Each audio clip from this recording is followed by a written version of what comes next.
Hello, this is Sancho from.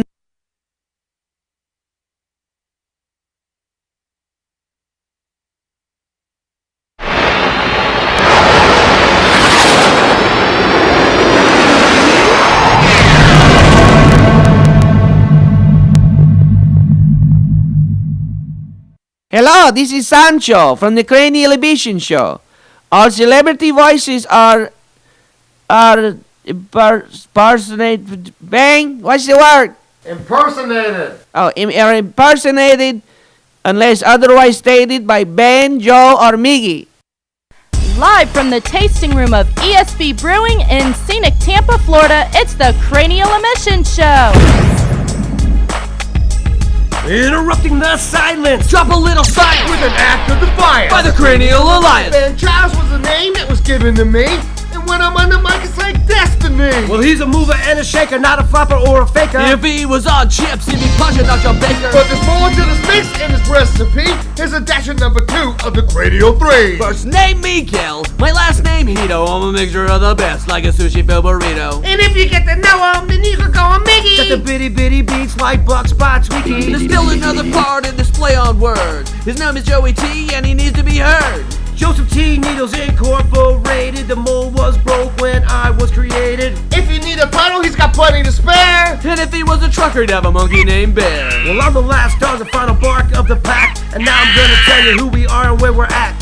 Cranial Emissions is the name of the show. Friday night, 7 to 9 is the time, don't you know? ESB Brewery will be live on the air. Come have a pint with us, we've got plenty to spare. A show for everyone, alive and departed. So enough about us, let's get the show started. Now let's get down and dirty with the triumvirate.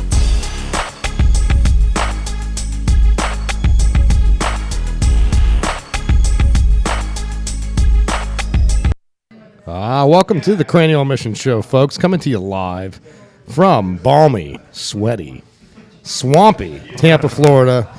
ESB Brewing is where we broadcast from. 333 North Falkenberg Road, Suite D. Deja vu, Sweet D.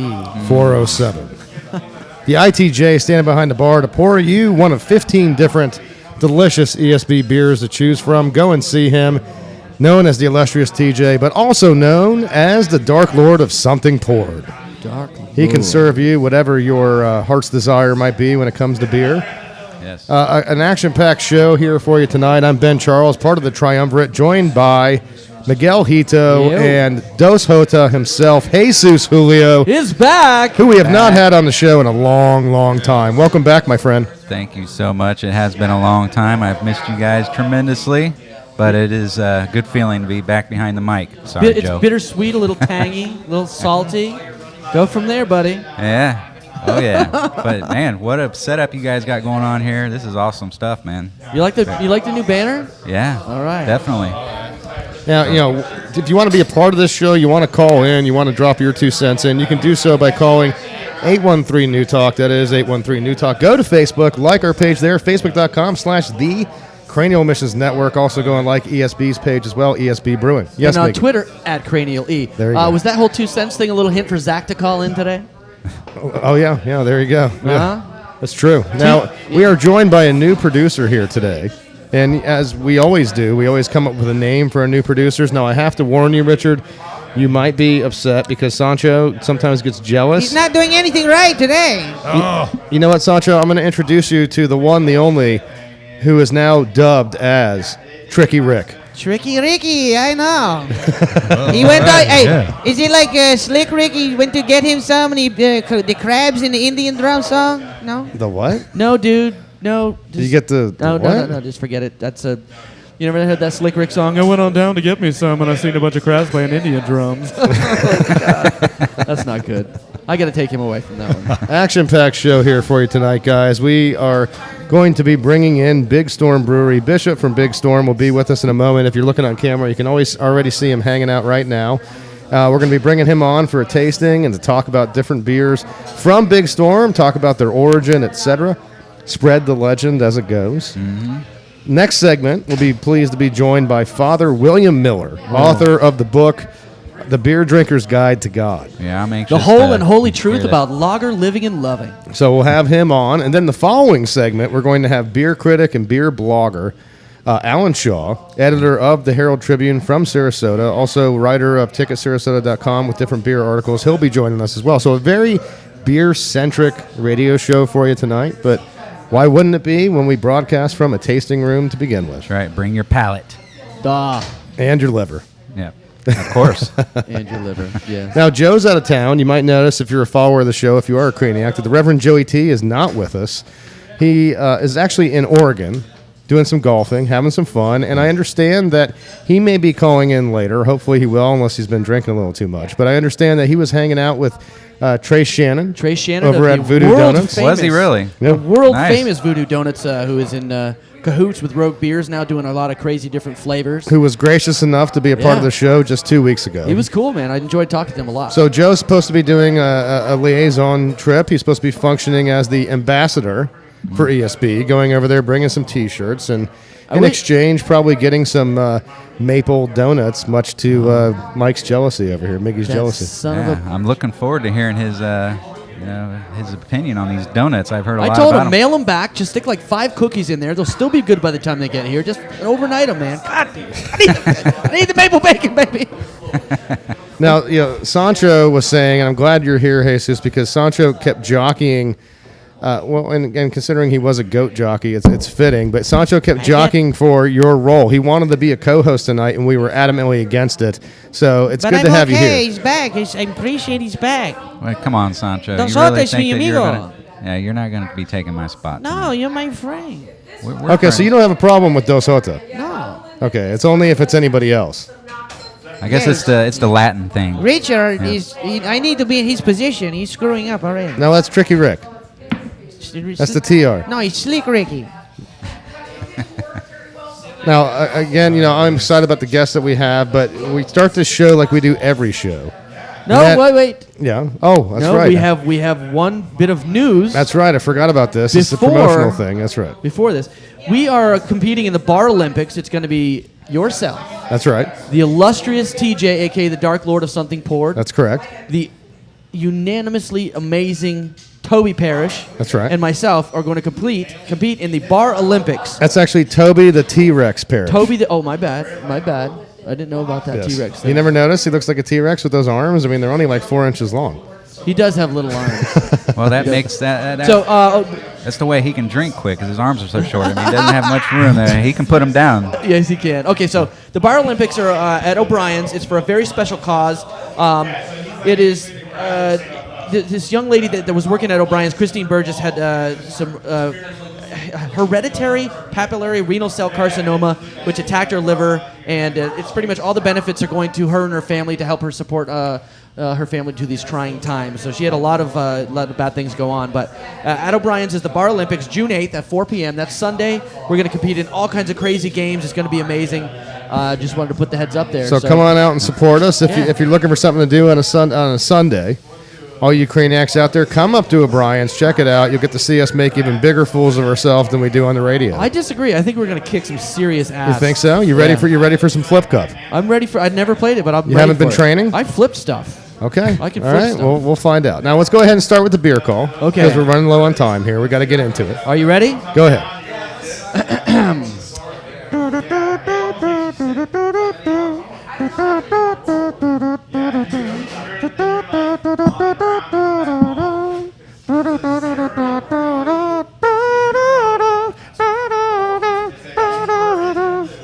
Charles in charge. Oh, is that what yeah, it is? come on. I thought you would get that one. No, you totally lost me. That was it. No. You didn't watch Charles in Charge? Scott Baio, who was the man, I'll The give him that. grandfather I mean, was part of the John Paul Jones he Society. was a master plowman. He was. He was. Yes.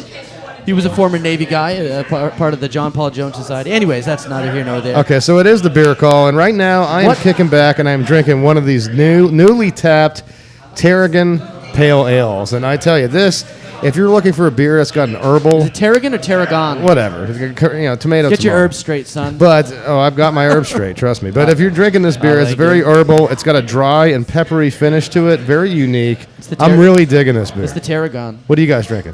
I am drinking the Irish Red. It's very tasty, very smooth, very red. Dos Jota? I am drinking Old Reliable Ghost Ship. There you Ooh, go. yeah, Can't go buddy. wrong with the Ghost Ship. No, you The, can't. the old ESB from ESB themselves. That's right. It's kind of redundant in that sense, but very good. It is in good. its own redundancy.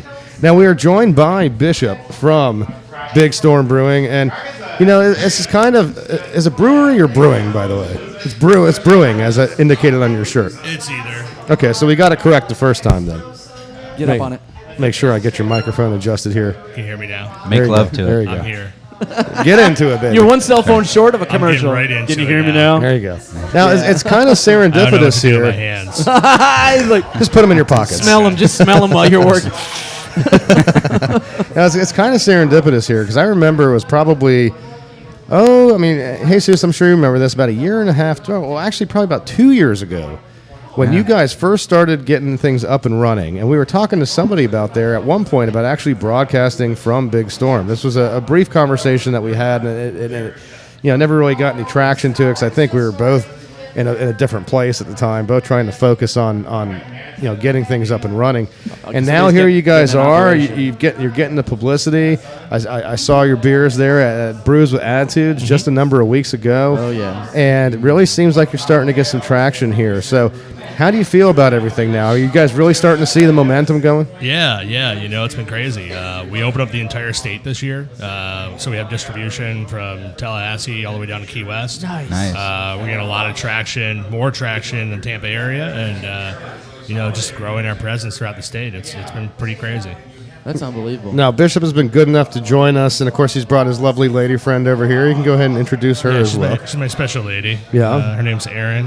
She is Now- my She's pretty nice. Is she special to your heart, or is she March of Dime special? She's contractually obligated to his heart. Oh, okay. Kind of- well, Via that's the kind state a- of Florida, it's kind I'm of a guessing. 95 pass, Oh, so, that's awesome. Well, Aaron, welcome. so she's here to support you. So Yes. welcome to the show. And thank you. I understand that you have two different beers that you want to bring to everyone's attention here on the Cranial Mission Show. Yeah. I brought 2 beers to sample. I brought our Arcus IPA, which is probably our most popular across the state, and I also brought our brand new summer beer. It's called the Calm. It's what we're calling an American style Kolsch.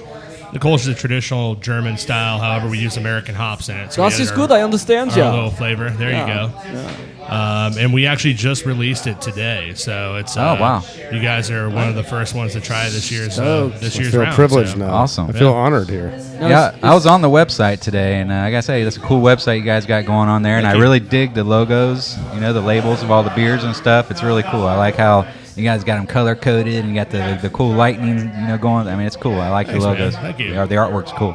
Appreciate it. I mean, with Tampa being the lightning capital of the world, it's only fitting that you have the name that you do. And so without further ado, we're going to have you on for a bit. Let's go ahead and jump into the tasting portion of this, if you're okay with that. Oh, And so, absolutely, yeah. So you've got the new summer ale, and then you've got the IPA. Correct, yeah. If you're okay, let's go with the staple, man. Let's Yeah. start out You with wanna the start one with that, the IPA? You wanna go right there? Let's start with the Well, namesake. we should start with a lower beer because you don't want to go from high beer to low beer because you're going to lose the taste. Oh, what do you think? Well, it's up to you, Bishop. What do you want to go? Let's start with the summer beer. Yeah, Okay, you're right. You got to start. You can't Right. go from a stout to an IPA to a nice. Yeah, Kolsch. because It's you'll just see too much. this is very light in color, light in body, We don't have any- lower alcohol. Yeah.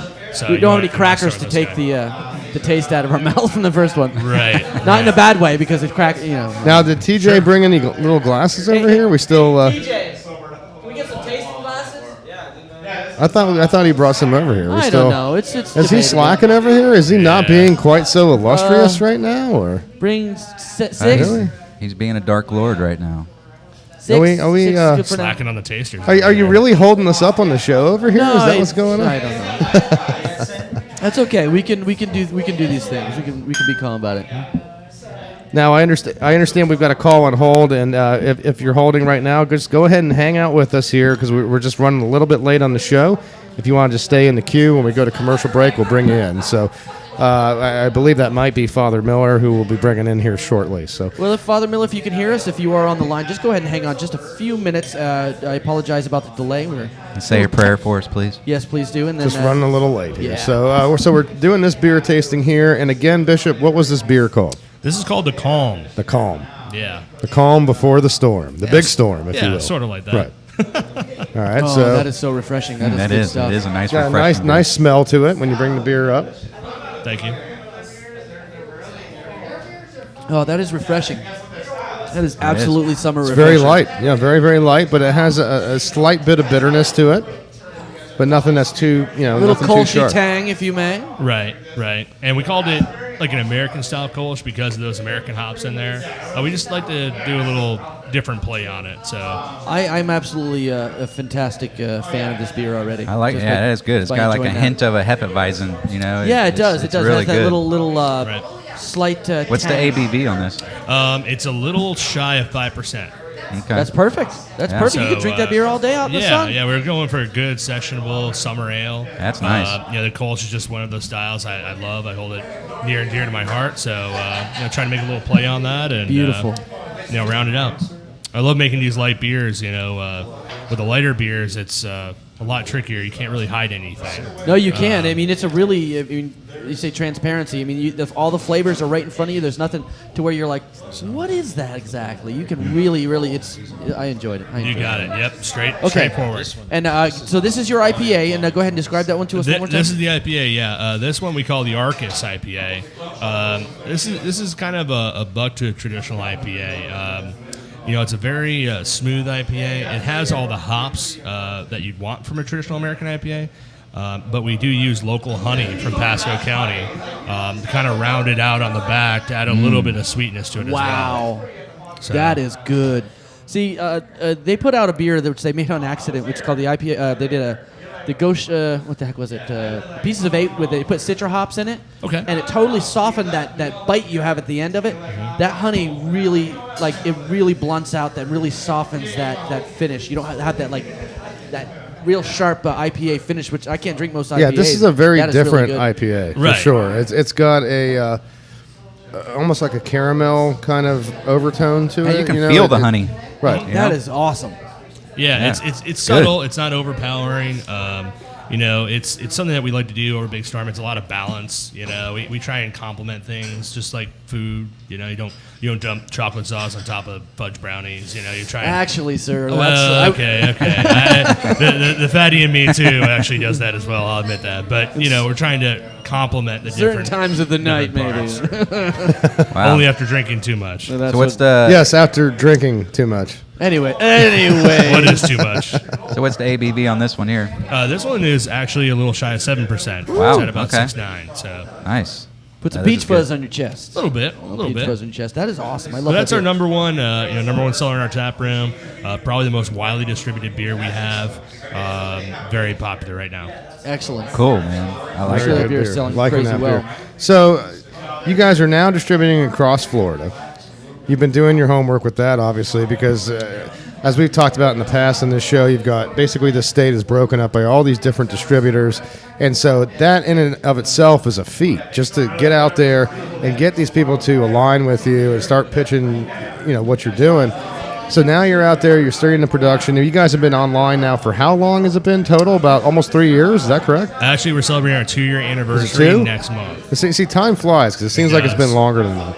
It does. We started very small, much like ESP here. Right. We upgraded all of our equipment in fall of last year.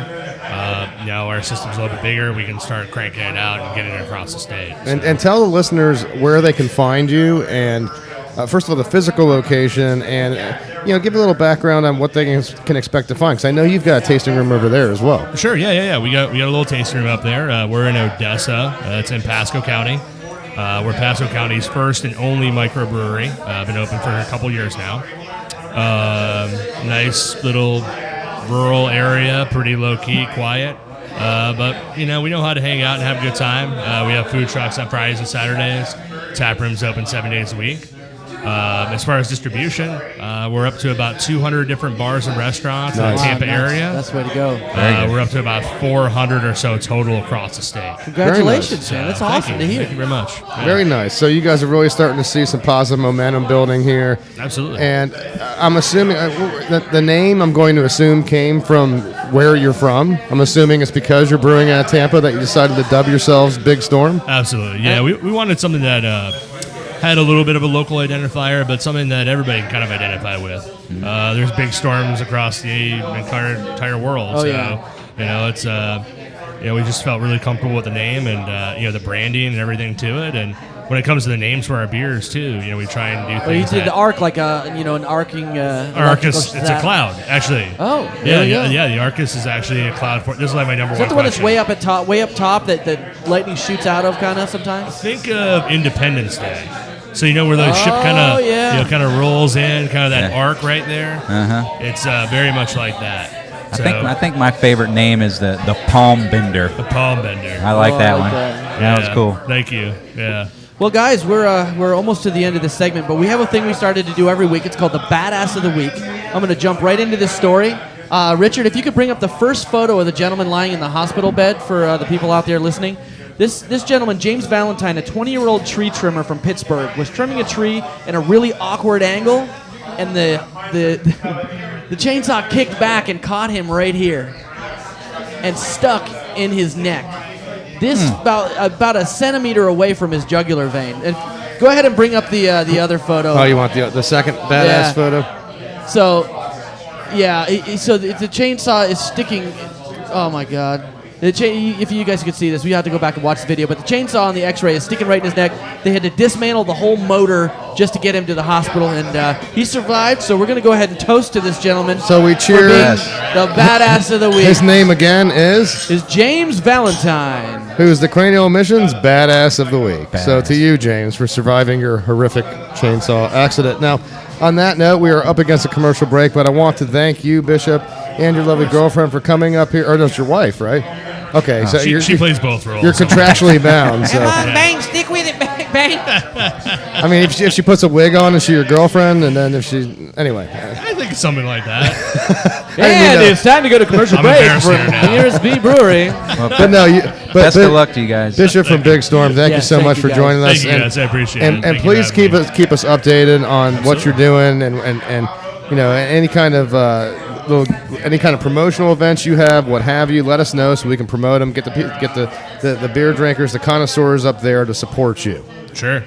So thank you so much for being Thank a you. part of it. And for all you out there that are listening, we got to jump into a quick commercial break. When we get back, we are going to be bringing on Father William Miller, author of The Beer Drinker's Guide to God. Looking forward to having him on the show on what is a very beer-centric program tonight. So all you listeners out there, stay with us. We'll be right back after this.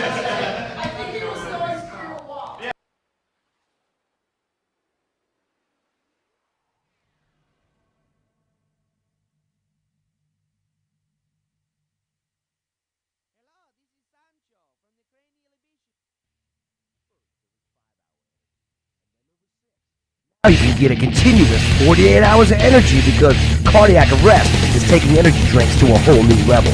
Just one bottle has kept me up for days! Cardiac arrest contains a formula that was once only available to Chinese military personnel. You don't get that rundown feeling because you're never gonna come down! Cardiac arrest is making dieting a thing of the past. Don't worry about the calories because you're never gonna feel hungry! Cardiac arrest is gonna get your motor running. My bowels have been empty for weeks and I feel great! Look for cardiac arrest energy drinks at a flea market or fireworks stand near you.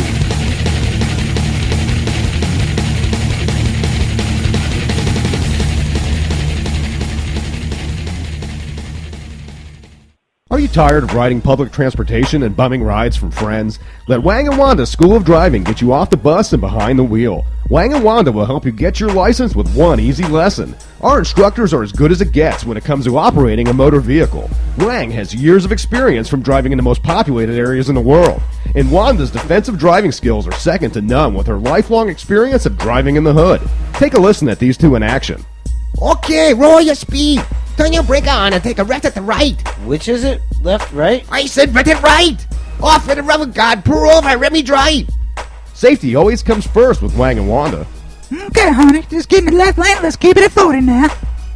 Speed limit's like 65. Don't just ask me, white boy. I got no insurance on this car. I say drive the car 40, you drive the goddamn car 40. Like that son bitch off. Wang & Wanda will teach you their special techniques, including wide right turns, rolling stops, driving and texting, sudden merging, and getting your lean on. You'll also master disrupting four-way stops, driving slow in the fast lane, not using your blinkers, and a full array of vulgar hand signs. Visit Wang & Wanda's driving school online to get started today.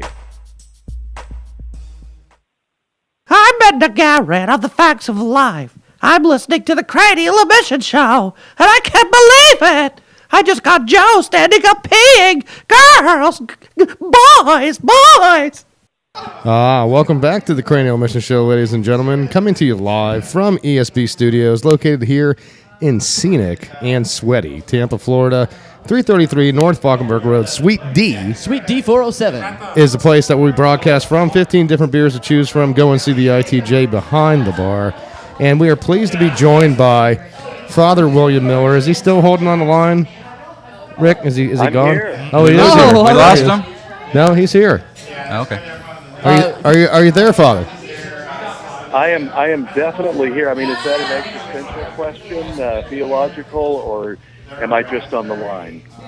Well, actually, you're on the line. I wasn't trying to get any deeper than just identifying that you are, in fact, here to get past the technical issues. So it is good to have you here. I appreciate you holding for us. We were running a little late from the jump when we wanted to get out of the gate. So thank you for being a part of the Cranial Mission Show. Father, you are known for writing a book known as The Beer Drinker's Guide to God. And this really, obviously, we're a very beer-centric show. So that really got our attention. We thought, you know what, this guy seems really interesting. Went to your website. Beautiful website, by the way.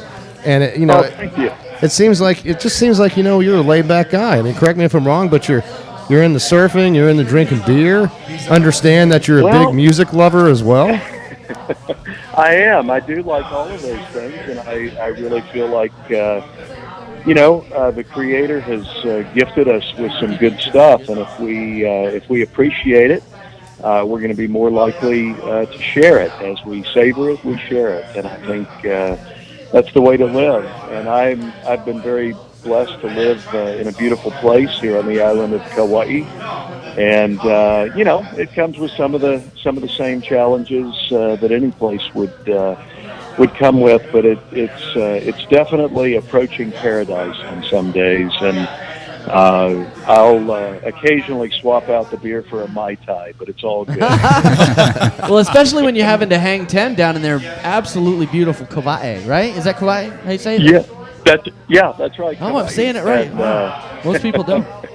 So, Father William, what is your beer of choice out there? Well, there are some good beers being brewed here. There was a good friend of mine had a brewery called Kyoki's when I first moved here, and he was doing some really good beer. And in fact, he came into my office one of my first days on the job and told me that he always paid his tithe with a case of beer. So I knew I had come to the right place at that moment. Oh, absolutely. But there's a new microbrewery called the Kauai Beer Company. They're doing some really good work. In fact, they co-sponsored my book release event here.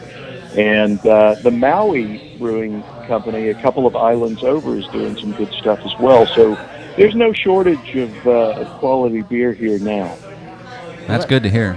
Now, you also wrote another book, the Gospel According to Sam, which is kind of like people for like a lot of animal lovers. You can really get spiritual with that book too, also. And I'm a huge animal lover, and I was kind of digging.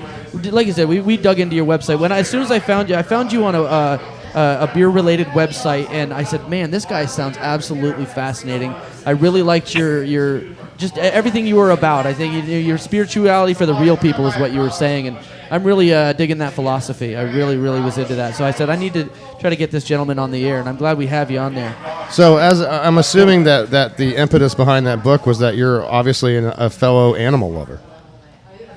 Absolutely. I've really been privileged and blessed to write about some of the greatest blessings in life. I mean, dogs, beer, and I think my next book might be titled Surfing for Jesus. There you go. And then we could just get the Holy Trinity in there. But Sam was a great dog. He had some interesting stories to tell. He was in a fire when he was a puppy and nearly lost his life, but he was rescued. He did lose his ears, and he became known as the Fearless Earless Airedale, and was very famous in Austin, Texas, where he lived. And I just started writing about real life and my adventures with him, and started paying attention. And before I knew it, I had a book.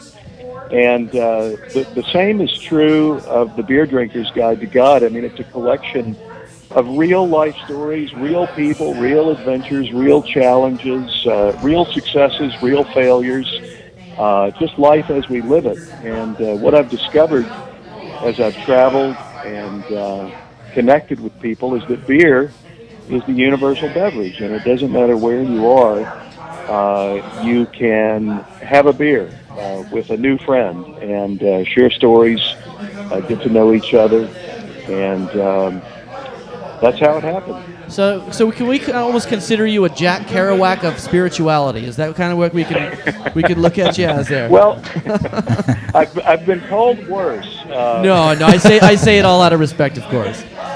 He was a wild stallion on the road, where Jack was. Well, it's an unusual combination. I'm one of the owners of a watering hole in an interesting, quirky little town in Marfa, Texas. It's a bar called Padres. And even though it's an unusual vocational combination, the truth is that there has long been a spiritual connection to beer and to beverages. There's a wonderful story told about an Irish saint, Saint Bridget. Back in the 5th century, she was hosting the bishop for a visit. She was very poor. She had just cleaned her house. She had nothing to offer the bishop in the way of refreshment, but she had just washed dishes, and she had a pail filled with dirty dishwater. She said a prayer over it.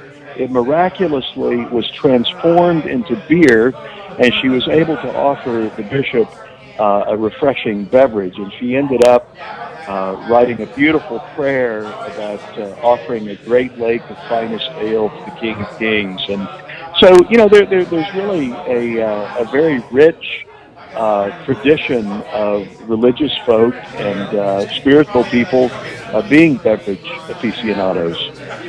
Well, it sounds like St. Bridget needs to come to our house and hang out a little bit. I know. I got plenty of dishwater for her. She sounded like a wonderful woman. Now, Father William, you talk about beer. You talk about the commonality that people enjoy with that, and how many times? Take for example, you look at political races, and you look at how individuals oftentimes engender support because they're known as, quote, a guy I can drink a beer with, right? A guy I can have a beer with. Yeah. And I think from your approach, it's interesting because sometimes you hear with some people that are, I don't know, perhaps resistant to getting into some of the religious stuff where they'll say, I don't find it relatable, or I find that it's very rigid.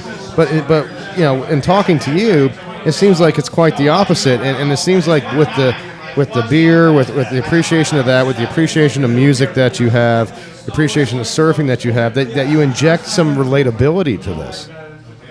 Yeah, and I think one word that I might use to describe it is wholeness. And one of the things that I advocate in the book is that religious truth begin to encompass the whole truth, because there really is a correlation between wholeness and holiness, I think.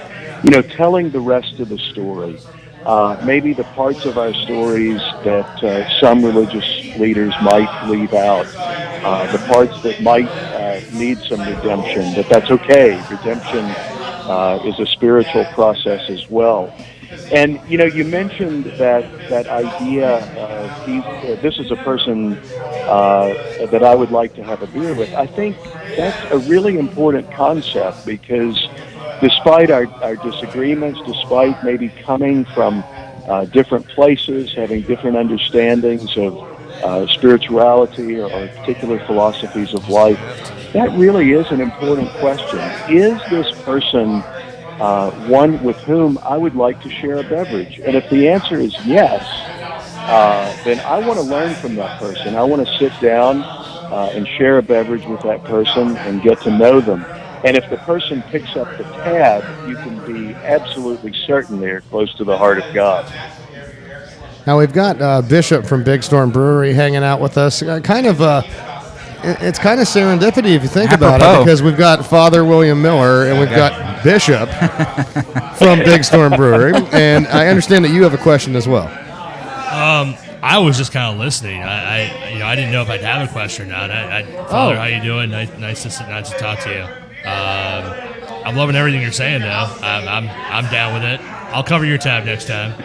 There you go. So right there, you're already winning support. Father, it's good to be on with the bishop. I tell you, it's usually a much more nerve-wracking experience to be in the presence of a bishop. So this is all good. This is true. This is true. And it reminds me of one of the things that's told about the Episcopal Church, which I am. I'm a priest in the Episcopal Church, and we are known for our bishops. And that is, where 2 or 3 are gathered, there is always a fifth. Well, in this case, we've got even more than that, actually. Yeah, you probably got a keg. Oh, we've got 15 beers on tap here, Father Bill. Now, if you're ever in Tampa, Florida, we would be blessed to take you on a beer tour of all these amazing microbreweries that are popping up around here. And I can't even say they're microbreweries now, because Big Storm is now firing off in 400 locations all around the state of Florida. And Bobby and Simon and Francis here at ESB Brewery, where we're located, are just absolutely making way, and they're in over 40 different locations now. So now we're talking to, for all those out there listening, we're talking to Father William Miller, who is out of Hawaii, author of Beer Drinker's Guide to God. And Father William, I understand that you're a huge jazz fan. I understand you're a big music guy. How did you come to find involvement in the origination of music festivals? Yeah, well, music is one of those other gifts. When jazz first came around, some church folk rejected it and called it the devil's music, like some other forms of music that we've come to know and love. But I love jazz, and I love jazz musicians, and over the years I've been privileged to collaborate with them on some different jazz festivals and jazz masses. I think we're one of the few churches ever to perform Duke Ellington's piece that he wrote for jazz band, jazz choir, and tap dancer called David Dance Before the Lord. And we actually performed that piece at the opening of Padres, which is the little bar that I have in West Texas. But music is another one of those gifts that we have been given, and I think the more that we appreciate it, the more connected we're going to be, to the originator of creativity and to each other, and really begin to learn from each other. Music has been an incredibly positive and door-opening force in my own life. Now, I'm not sure how old of a fella you are, but have you ever crossed paths with Buddy Rich in the festival scene? No, I mean I know who Buddy Rich is, but I have not. I have met some wonderful jazz musicians and blues musicians in my time, and a number of them have been kind enough to cross over, and if they could get up early enough, play at my services. Well, Father Miller, I tell you, one of my favorite artists of all time is Louis Armstrong, and of course, it's going to be the song that became popular after he died. "What a Wonderful World" is probably my favorite song of all time, and I know every word and know every nuance of that song. And I tell you, that song, if that's not a spiritual song, I don't know what is. Well, you're absolutely right, and the thing about that song, when it was first released, it was an incredible flop, and it came back around and became, this wonderful anthem of the celebration of life and the goodness of creation. And we actually performed that song in one of our jazz masses just a couple of years ago, and we did an arrangement of it where the choir sort of segued right into the recording of Armstrong, and it was a goosebumps moment. I was gonna say, or I had as the they here in goosebumps. Hawaii, a chicken skin moment, but it was all good. Was that moment recorded by chance? It was not. Oh man, you can only imagine. You had to be there, moment. Oh, that's Well, always one of it's- those, you know. It's out there in space somewhere right now. We're feeling it. We're feeling that. His name is Father William Miller, who is out of Hawaii. You can check him out. You can find him on fatherbill.net. Is that correct? I believe it's fatherbill.net, right? That's right. That's right. And you owe it to yourself to check out his books that are out. Check out the message that he's spreading. Not only is he a father, but he's also a motivational speaker, also a supporter of the arts. So for all you out there that are listening, go to fatherbill.net, check him out, and Father William, thank you for being a part of the show. We really appreciate it. We're up against it with a commercial break, but hey, we'd love to get you back on the show again sometime. We'll reach out to you really soon, Well- Father. Thank you so much for calling us. It was a pleasure. I sure enjoyed it, and I'll take you up on that beer tour the next time I'm in. Please do. Canada. Please do. Yeah, reach out to us. We'd love to show you around. Okay, thanks, guys. All right, thank you. That is Father William Miller, author of The Beer Drinker's Guide to God. You go and find him on fatherbill.net. Guys, we are up against it when it comes to a commercial break, running late on time here, so stay tuned. We're going to jump into a break. When we come back, we'll have Alan Shaw, editor of the Herald Tribune, beer blogger, critic extraordinaire. Until then, we're going to a quick break, so all you out there, all you Craniacs, stay with us. We'll be right back after this.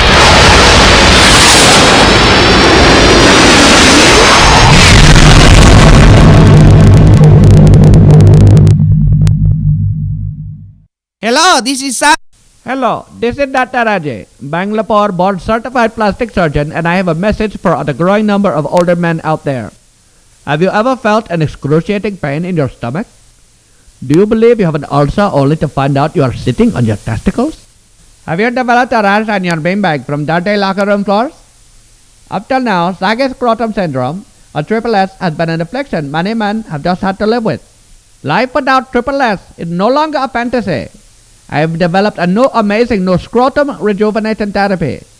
Throughout a series of operations and an exercise regimen, I can give you back the testicles of a 20-year-old man. Let's hear from some of our elated patients. For the last 30 years, I've just wanted to die.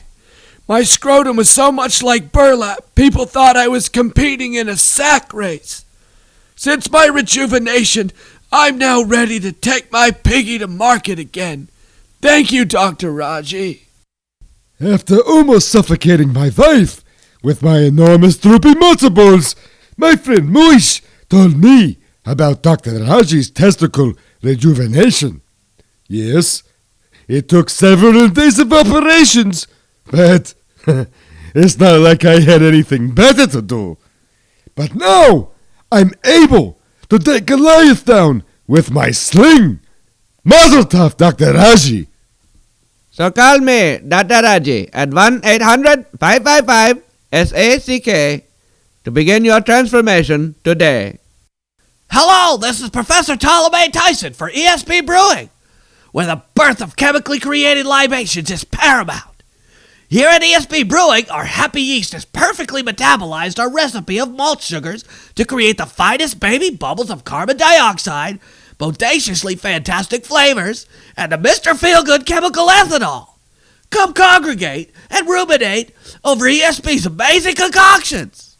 It's Dickie V, baby! And are you kidding me? 3 Street guys? They're not diaper dandies, baby! Welcome back to the Cranial Mission Show, folks. Coming out of another break, live from ESB Brewing, located here in scenic Tampa, Florida, 333 North Falkenberg Road, Suite D. Sweet D. Thank you. I'm just getting a hold of 407. Alan to make sure we can get him in here properly. Oh, I actually reached out to him. Is he calling in? He should have been calling in at this I'm point. talking to him right now. Are you? Okay, so we're waiting on Alan Shaw to call in, editor for the Herald Tribune, and a writer for TicketSarasota.com, beer critic and writer and guru. out of Sarasota. Looking forward to talking to him. If you want to be a part of the show, just like Father William Miller was, just like other folks have been in the past, you can do so by calling 813-NEW-TALK. That is 813-NEW-TALK. Go to Facebook.com/The Cranial Missions Network. Like that page as well. Like Facebook.com/ESB Brewing's page. And follow us on Twitter at Cranial E. Just waiting for Alan to give us a call. Yeah, he should call here in a second. You told him we hit the wrong button there. We didn't get him logged in on there. But he should be calling in a minute. This should be a pretty exciting interview. He seemed rare and ready to go. I mean, I was stoked by the call that we got from Father Bill. Yeah, that he was awesome. really awesome. What a guy, man. Yeah, I mean, and this guy, he's more than just a religious figure. He's a public speaker. He's out there, motivating people, trying to get them to get their life together. So that's there really he is. cool. Let's go ahead and get him on right away. And we're bringing on Alan Shaw now. Again, like we said, editor for the Herald Tribune out of Sarasota, a beer guru, aficionado himself, who's read several articles that I've enjoyed. Who's written several articles that I've enjoyed on TicketSarasota.com. And Alan, welcome to the show. Good to have you, buddy. Thank you very much. It's great to be here. Thanks for having me, gentlemen. Sorry about the confusion there. We're working out some kinks No worries. in the new system here. So, Alan, it's good to have you as a part of the show. Explain to the listeners out there. First of all, I understand you're an editor for the Herald Tribune. How long have you been at that position? Well, I've been lucky. I just had my 17th anniversary at the paper, and I kind of got into beer as just as a personal thing, and started my own blog on my own, and completely independent of my work as an editor, copy editor, and now working on the web at the paper. And the editors asked, hey, would you like to bring that in as part of the Herald Tribune and Ticket Sarasota? And of course, I jumped at the chance. How many people get to get paid to write about beer? So I'm living the dream now. And so, from your experience, I mean, one of the things I saw that one of the articles I read was where you're breaking down the vernacular, the inside language of the beer connoisseur, and you describe the differences between a microbrew, a craft brew, etc. From your experience now, what is your take on the boom, the boom that we're seeing here in the local area? All of a sudden now we've got estimated at about 200 different craft breweries that are online that are trying to get into production here in the state of Florida. And when you compare it against other states throughout the country, it's still just a drop in the bucket to what you're seeing across the nation. Right. I mean, like you said, the numbers are crazy. I mean, here in my home area of Sarasota and Manatee counties, we've got 4-5 breweries. None of these breweries that are open now were open 6 months ago, and it's just been exponential growth. It's been crazy growth. So everybody always, in my business, we're all cynics and everything, and wondering, how is anything going to last? I know that some people have said to me, when I ask about, hey, do you think that there's too many breweries? And they say, well, you never talk about there being too many restaurants. So, unfortunately, in the business, sometimes places make it and sometimes they don't. But I think there's been a real shift in the drinking habits of people. The people want these local products. They want the ones that are craft brewed and not just made, to the lowest common denominator by a giant corporate company. Just within almost 3 blocks of here, we have 2 breweries and a distillery right across the street. Things are popping here. Things are really starting to go for the better in the craft beer world. And when you look at the state of Florida, and we're not at a moment of critical mass in terms of the amount of breweries that are online. If you look at the market share, like I said, within other states, we're still only about 50% of what you're seeing in other states across the country. So as much as it seems like the momentum is growing, we still have a ways to go. Yeah. Right, exactly. You look at per capita and craft breweries per capita, and Florida is a great growth market. I remember reading something just recently, I think it was from Brewbound, where they were talking to all these big, the big names of the big guys, a lot of breweries from out of the country, Sierra Nevada, Dogfish Head, all these other large, big players in craft brewing who see Florida as a great market for growth, not just internal growth, but, these are breweries some breweries aren't in the state, and we've seen a lot of them coming in recently who want to be here in the Sunshine State because it's such a great market. Alan, outside of Colorado, who are some of the other big players as far as states go where you got a bunch of microbreweries popping up? Well, I mean, one that's been around forever, of course, is Oregon, and particularly in Portland. I think they have the more breweries per capita than any other place in the country. Yeah, I think I did hear that. They've been doing that for years. I mean, for more than a decade easily, and it is just the culture there is very much local for. They want their locally produced products, but they can't just you can't just go start a brewery and hope to be successful. I mean, I think in today's day and age, you can't just make good beer. You have to make extraordinary beer. You got to make beer that's really going to stand out and not just be okay, down the street they make my beer. It's got to be it's got to be awesome. And you know what, Alan, it's the marketing effort behind it as well. It's not enough to just have a good tasting beer. You've got to have the branding. You've got to have the marketing joie de vivre, if you will, to really promote this. And you talk about Oregon, and it just so happens that one of our co-hosts, the Reverend Joey T., who's usually a part of the show, happens to be hanging out in Portland, Oregon right now. He's supposed to be calling us a little later. We had the pleasure 2 weeks ago of having one of the owners of Voodoo Donuts call into the program, who has a collaborative beer through Rogue Brewing. A couple of beers through Rogue Brewing out of Oregon. And so, yeah, you're right. They've got that local, that go local movement going on there in Portland. They've had it going on for at least not the just last with the 15 beer, years. but with the cuisine as well, with the food, and so it's a different mentality. And I think it's interesting because I think at some point here in Florida, where do we get to the point where all the different beers that we choose from other than domestic are strictly from here? Because I could see that happening one day. Well, yeah, I mean, very much so. I mean, of course, in the world of craft brewing, even the big guys like, Boston Beer Company, the maker Sam Adams and Sierra Nevada, I mean, they make a ton of beer compared to, all the guys here in Tampa, but in the grand scheme of things, it's still just a tiny amount of beer that's consumed even in the state of Florida. I mean, there's I don't know. I mean, I think a lot of people are saying that in some ways the sky's the limit. I don't want to be overly exuberant, but I mean, I think that we could get to where you go into every or most restaurants and you're going to have not just a craft beer tap, but you'll have a tap of Florida beer and probably even just down the street Florida beer.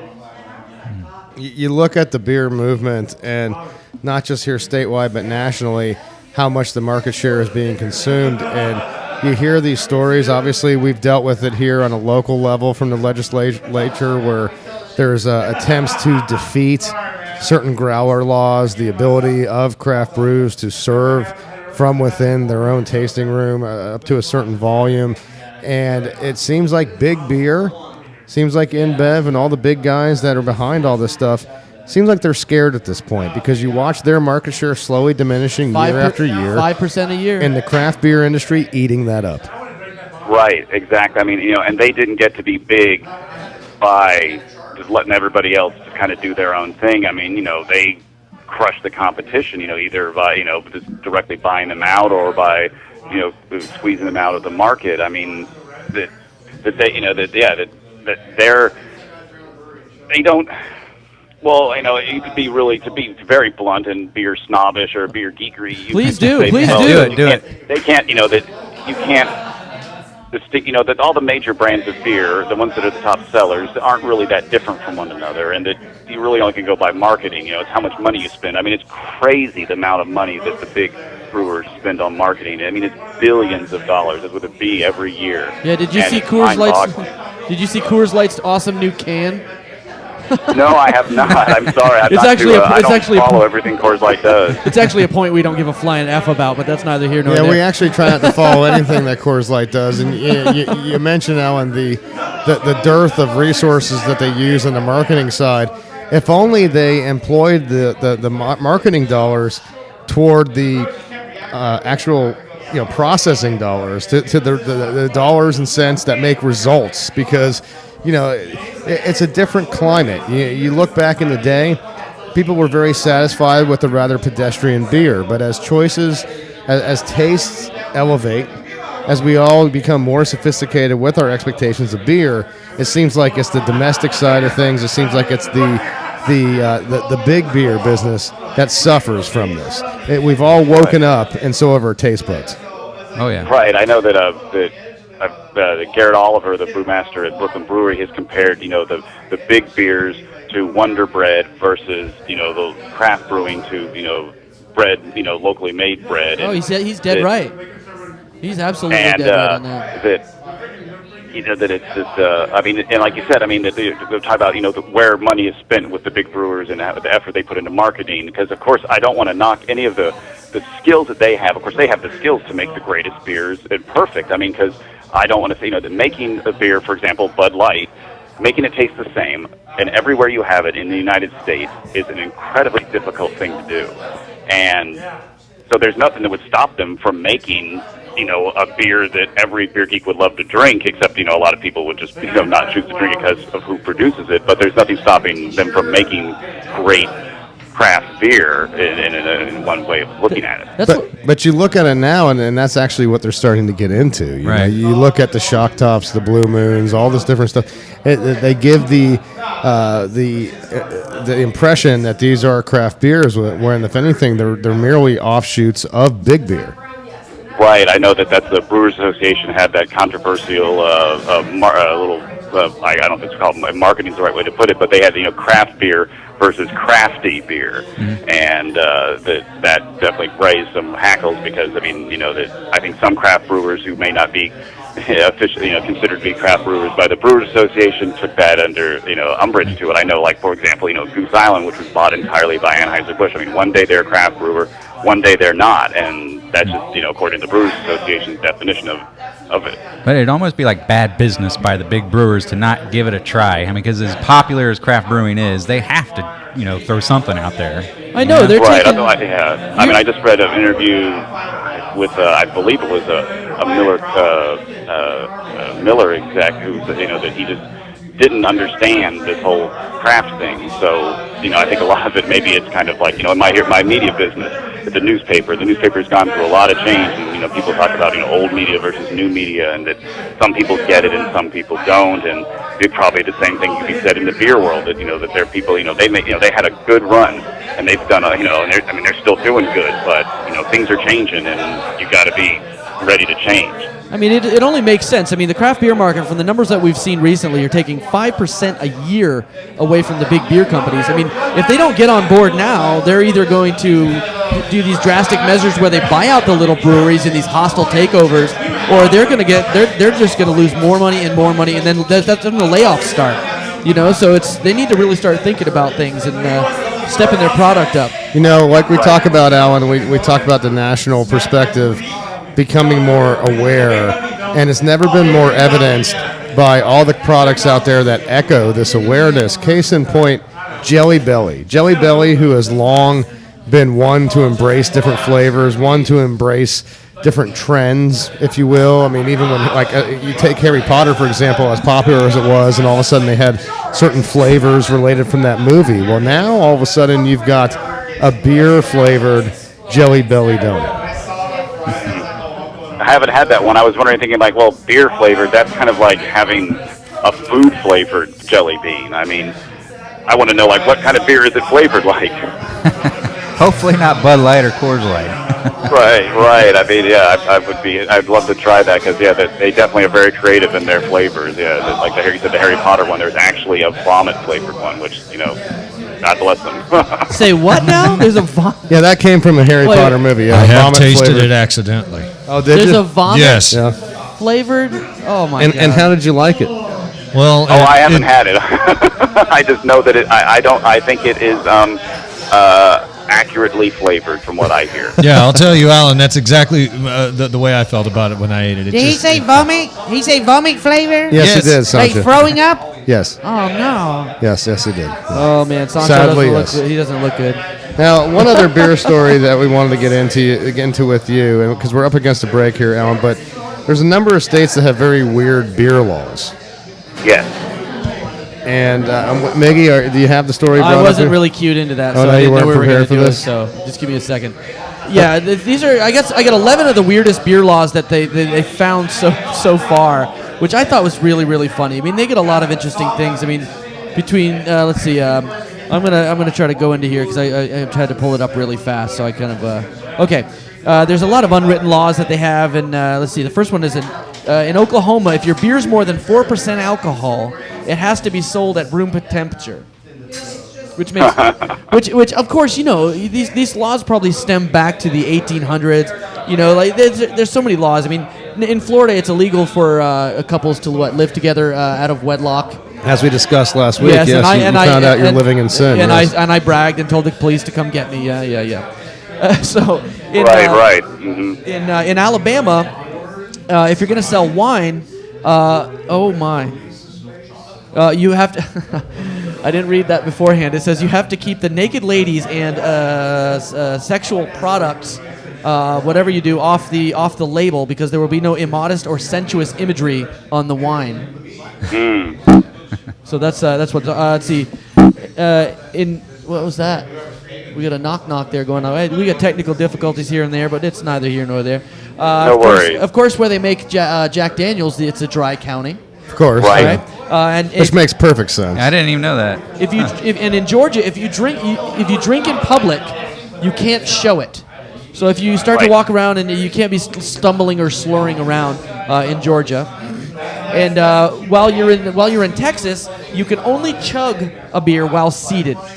So if you're only allowed to take 3 sips of beer. Luckily, everything is bigger in Texas, so 1 sip is roughly equal to 1/3 of a 40-ounce beer. So in Massachusetts, there is no such thing as happy hour.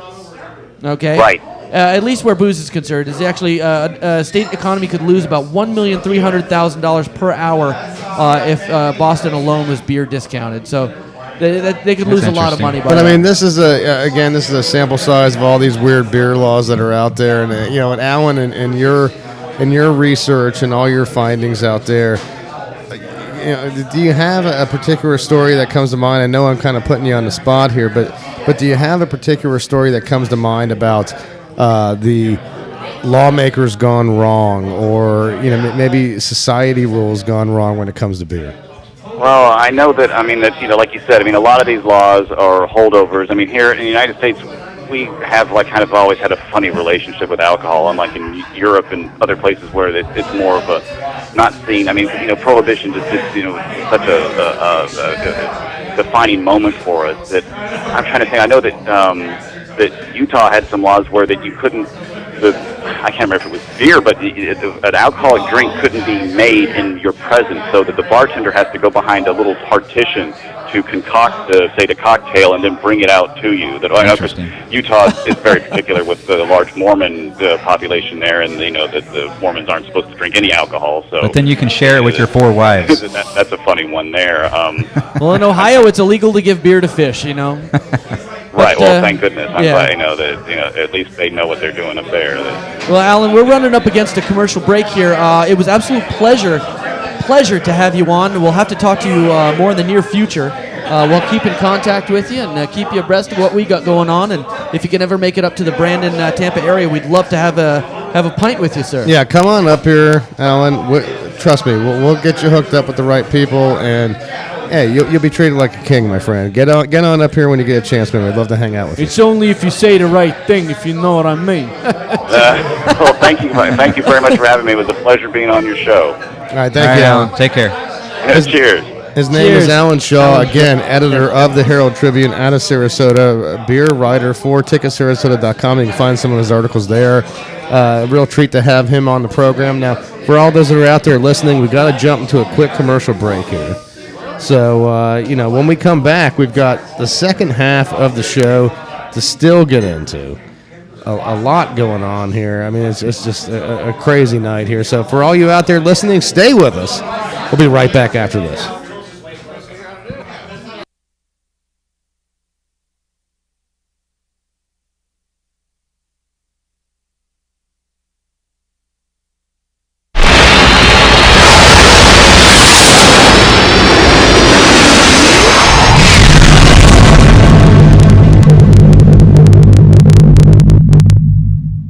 Hello, this is Sam.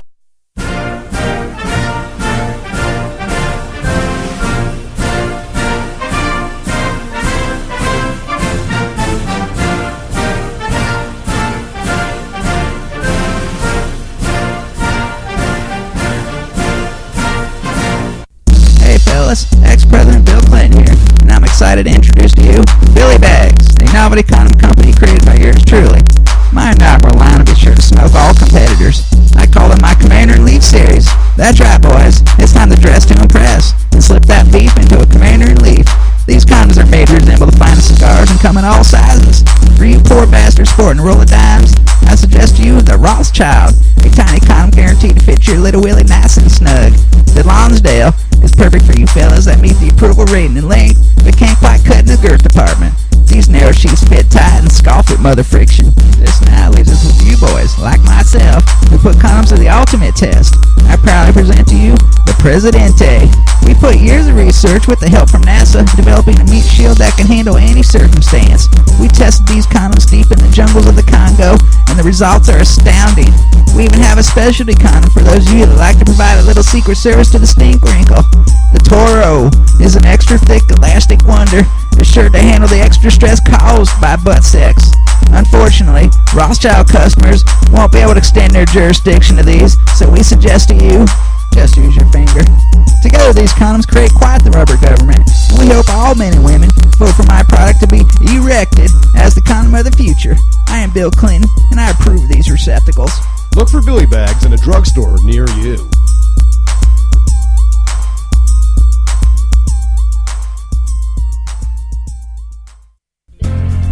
Hey there, this is Nelson from the Cranial Mission Show. You want the skill set necessary to succeed in broadcasting? Before enrolling at Jimmy Chin's School for Broadcasting, I was told that I didn't have a voice for radio. Jimmy Chin's special techniques helped me develop a voice that is now professional and polished. His intensive 2-hour training program was well worth the $2,000 that I borrowed from my sister. So don't let your dreams go up in smoke. Call Jimmy Chin's today. Jimmy Chin only accepts cash. Individual success stories may vary. I'm Hall of Famer Charles Barkley. You're listening to the Cranial Emission Show. And for 3 white boys, it's not terrible. Hopefully it's not terrible, because you are listening to the Cranial Mission Show, broadcasting to you live from ESB Brewing, located here at 333 North Falkenberg Road, Suite D. Sweet D. Wow, delayed reaction to the Sweet D. Sweet D 407 is where to go here in scenic, balmy, swamp-assy Florida. ITJ behind the bar, 15 different Feels beers like to choose Austin, from. Texas, and I feel like getting a leg cramp and I can't continue. The illustrious TJ here to serve beers before you, the Dark Lord of Something Poured. Big thanks to Big Storm Brewing, Father William Miller, and of course, editor Alan Shaw for being a part of this beer-centric program. But you know what? We can't talk about beer all night long, guys. We've got other things to get into as well, namely the NHL playoffs, something that we've all been excited about. And now here we have a New York Rangers, LA Kings final. There can be only one. And you talk about, thank you, Highlander, you talk about the excitement.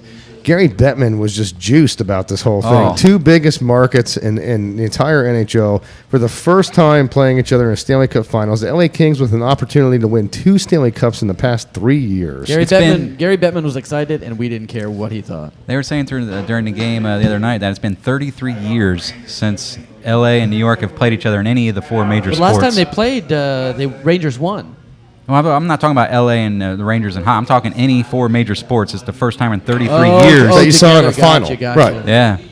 Right. So this is big news, and LA, the first game, LA winds up winning this. Rangers going out to a 2-0 lead, only to find themselves losing in overtime. And the hero himself, once again, Justin Williams, who seems to be the guy. This guy not only is the leading king in game-winning goals, he is now among the all-time playoff leaders in the NHL in game-winning goals. That's what kind of name that Justin Williams has begun to make for himself in the hockey world.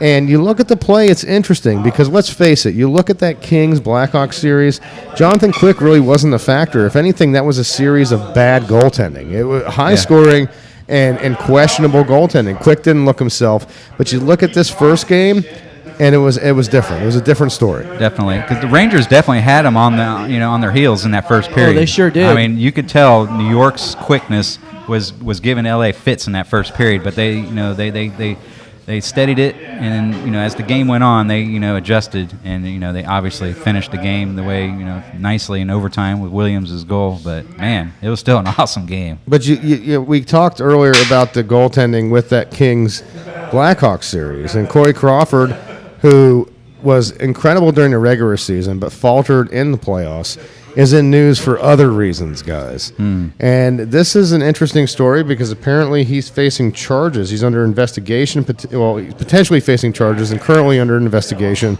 for squirting a fan with a water bottle. This is silly. Well, it is stupid, and the cops obviously thought so. Some jackass was in the stands heckling players, and I'm going to go ahead and just say his name is 27-year-old heckler Clark Wong. Filed a battery report alleging that Corey Crawford. Yeah, sorry, Carl Crawford. Not the former Ray. Yeah. And he said he sprayed him, and he got some backwash in his eyes, causing serious Backwash? irritation. I mean, come on. Has anybody ever watched a goalie drink out of a bottle? They'd squirt it in their mouth, Right. giggity, and they don't ever put their mouth on it. Who puts their mouth on a water bottle anyway? Most of the Right. time. They're made for squirting. So this jackass was seriously Wong in his. And he said all these things go to the lawyer, and the LAPD spokesman, they're like, no, we're not investigating this. This is ridiculous. So he was also removed from the stadium too. So good. Now you look at other investigations in the hockey world, and apparently there are armed terrorists under investigation in the Ukraine. Now in the KHL, this is a league, the Continental Hockey League over in Eastern Europe, which is not just in Russia, but also in various other countries throughout Eastern Europe, and it seems to be spreading further and further across all of Eurasia, really. And a team in the Ukraine, obviously a country that's been beleaguered by political uprising, by military uprising, now has faced a situation where the arena for the team in Ukraine has just recently, as of last week, been burned down by armed terrorists. Wow. And to keep in mind, these arenas are significantly different than what we're accustomed to. This was in what's known as Druzhba Arena. It's home of the KHL's HC Donbass. Made completely it was out burned of and wood. robbed. This arena was burned and robbed by armed men. Damn, it's made completely out That's of wood crazy. too. Man. Not really. They're not playing around over there, are they? No, that's a Jeez. messy area over there right now. It's not a healthy situation. So, I mean, it's one of those things where in the KHL, like I said, the arenas are different to begin with. It's not something where we're accustomed to those same arenas. I mean, you look at the capacity that they have here versus what they have there, and you're talking about some of these arenas for these what are known as major teams can only seat like 8,000, 10,000 fans.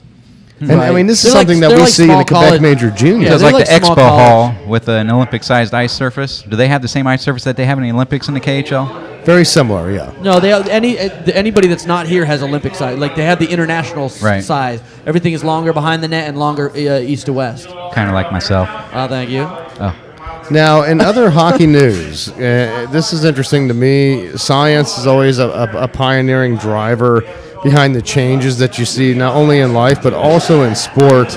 Case in point, the immortal Zamboni now being threatened by an innovation in technology. And the traditionalists are somewhat up in arms about this. I think it's pretty cool, even though I love the old Zamboni. But a man has invented a machine that replaces the Zamboni, and it's basically a robotic controller. It's a device that employs and runs simultaneously different robots that go onto the ice and resurface it, and reportedly it resurfaces the ice 3 times quicker than a Zamboni machine. And on top of that, you save the money on payroll. I mean, are these things loosely based on the iRobots that sweep your floors in your house? Yeah, loosely based, yeah. And so this is a pioneering science that you're now seeing behind hockey. I am that a the robot. Traditionalists are really kicking back against. I mean, let's face it, the Zamboni is a part of hockey life. I don't It's think it's something gonna that, go away. as a child, you dream about riding the Zamboni. As a child, you're fixated by watching it and doing what it does. Now, are as you an going to have adult- the same experience with a robot? I am a robot. I have a robot vagina. Exactly. Yeah.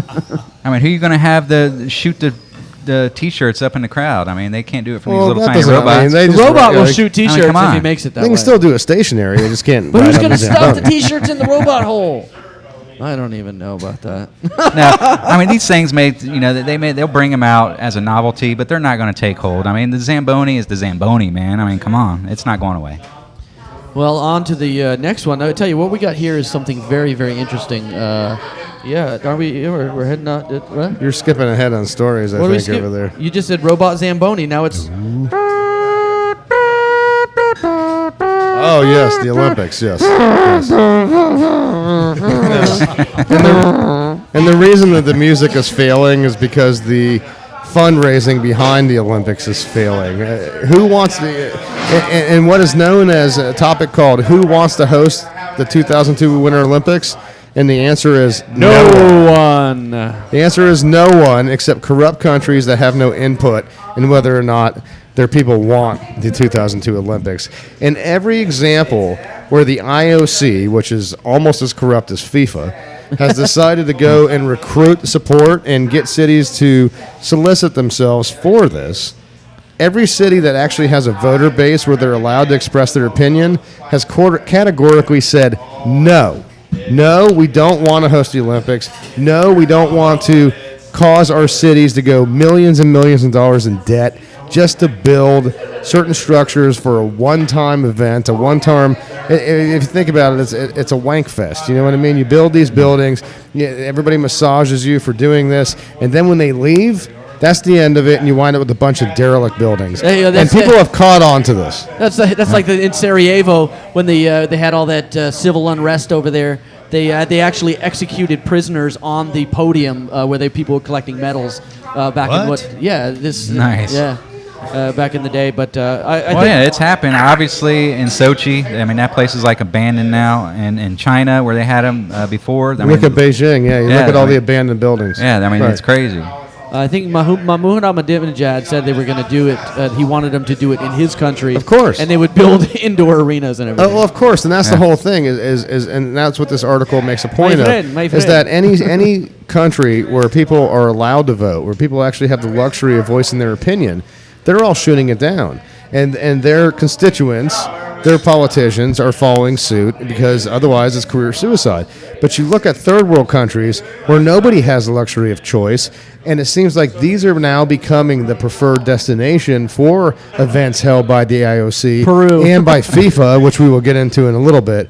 We'll be talking about FIFA on the next segment. But how do these third world countries afford to build these structures? They can't. They just leverage themselves up to their eyeballs, and one of the reasons why they can afford it better than other cities is because they build these buildings through slave labor, basically. Or they build the buildings and there's nothing really inside them, like North Korea. They have a whole cities, and it's just shells of buildings. There's nothing there. It's all fake. They just do it to make themselves look cool. Yeah. I think they should do it on the North Pole. That would be kind of interesting.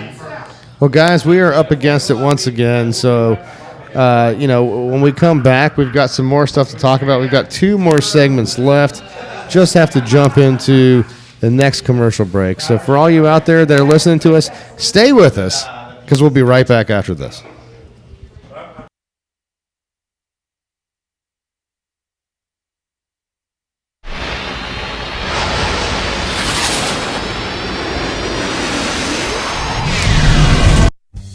Are you tired of sleeping on the floor?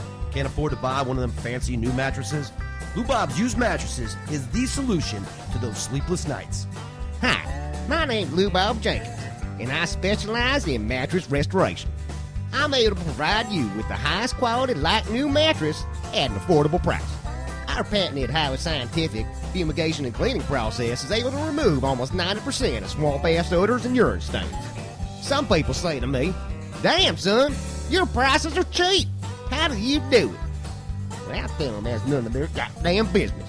But if you must know, at Lou Bob's Used Mattresses, we don't pay rent for one of them luxury strip mall stores.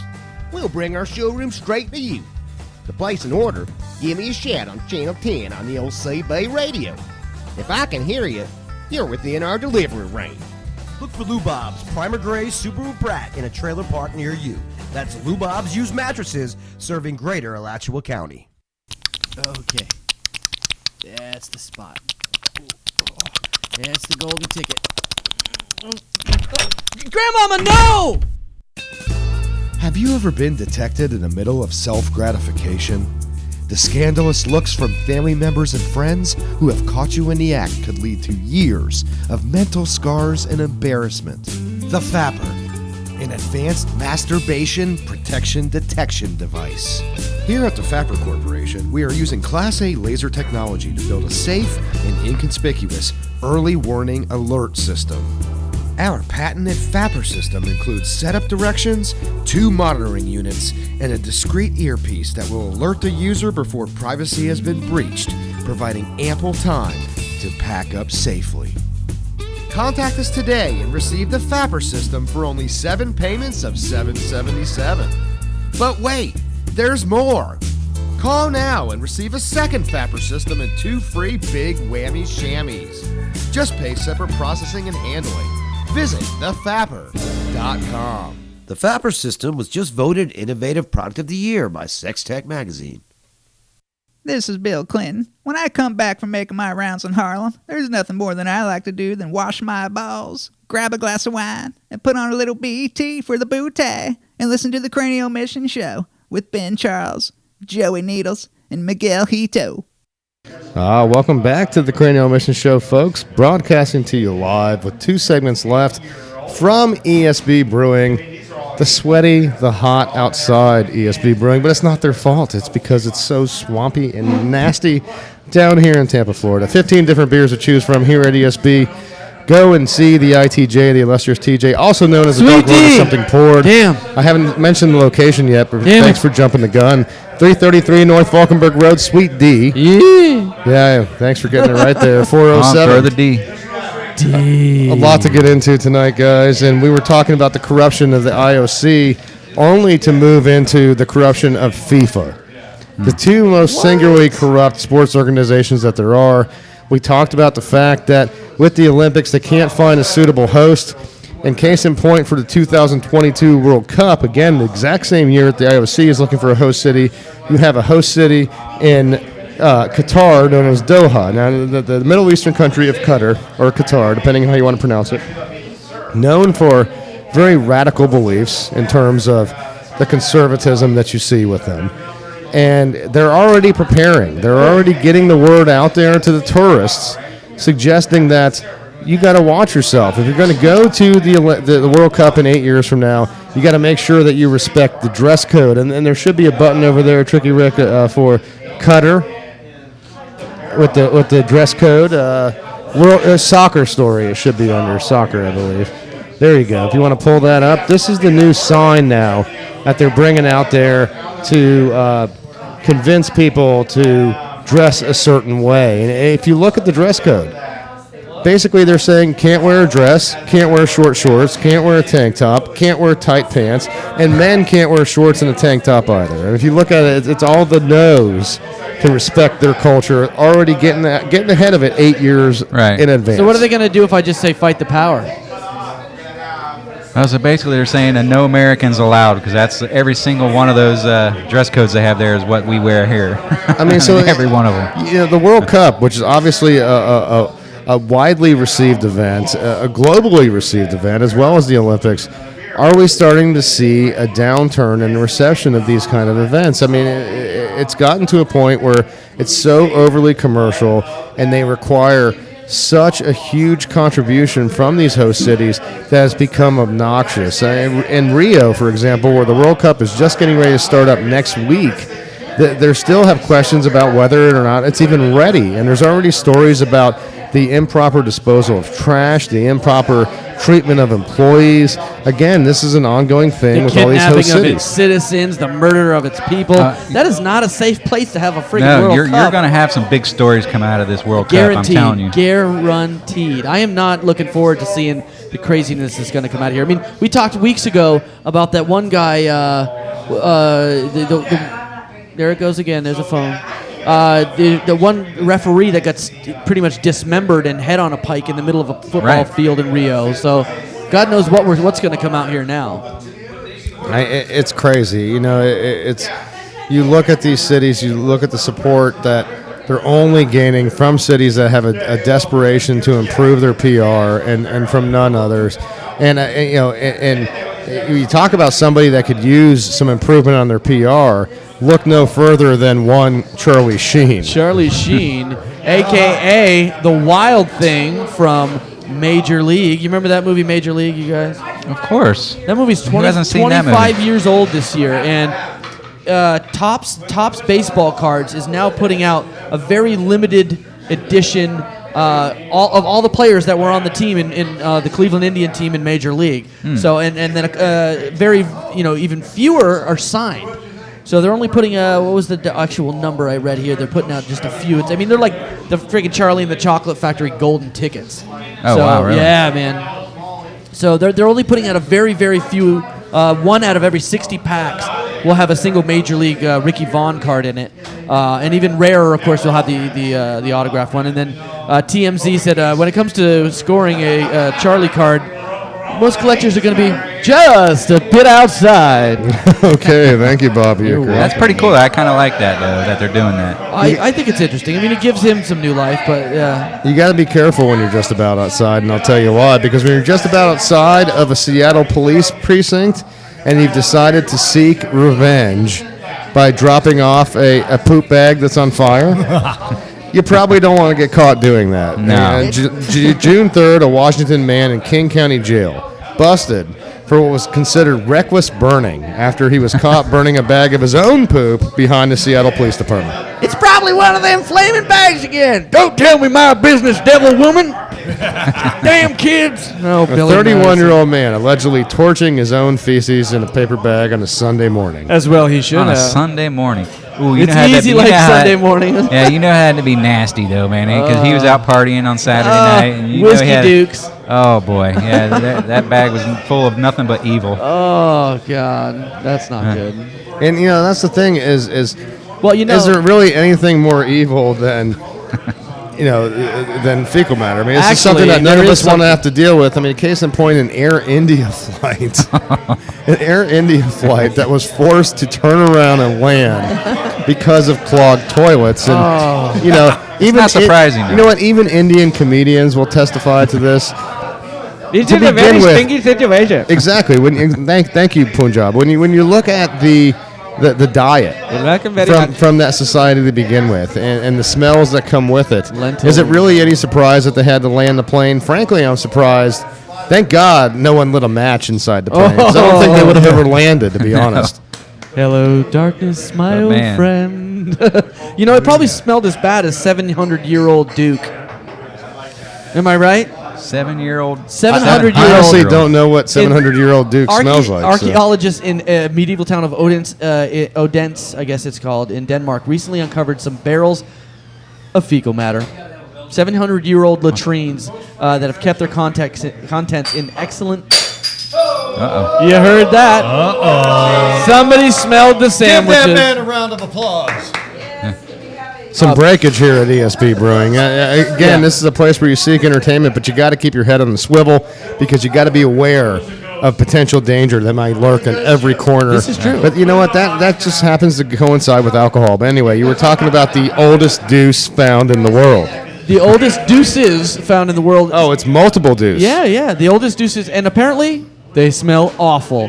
So the scientists are saying these barrels were dug up. But where do they find the deuce?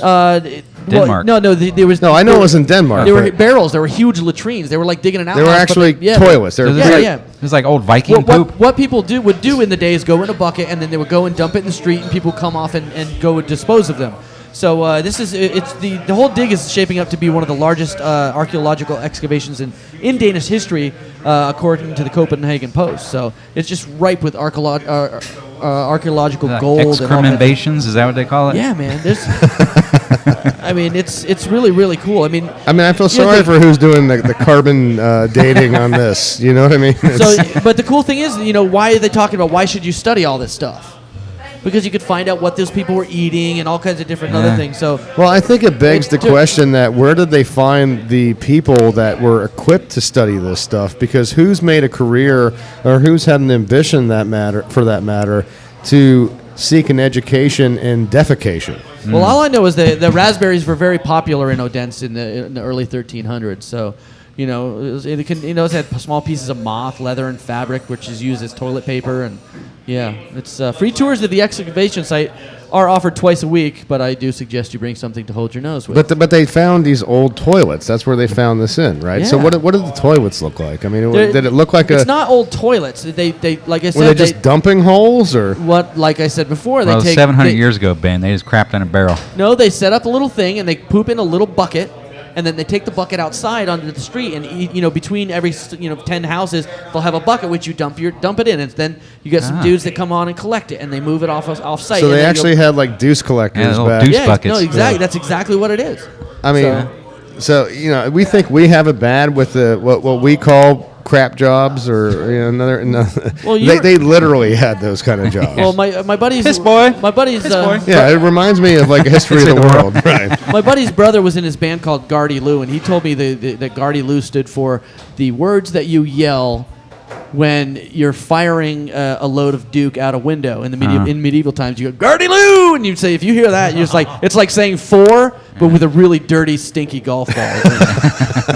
So you hope it's a golf And also, ball. my friend- you hope it's not a liquid-filled golf And ball. You on- hope there's some solidity yeah. there, And for on a your s- own sake and in terms of dodging. Yes. On a side note, my friend Ben that started the Gardy Lou band, he actually had a commissioned painting from John Wayne Gacy, and it had one of his hairs in it, and they used that for one of their You're talking album from covers. Ben from Nasty Savage, Yeah, right? Ben. Meyer. Yeah. And Right, he had yeah. the picture that John Wayne Gacy painted was of the clown holding a plate of poo.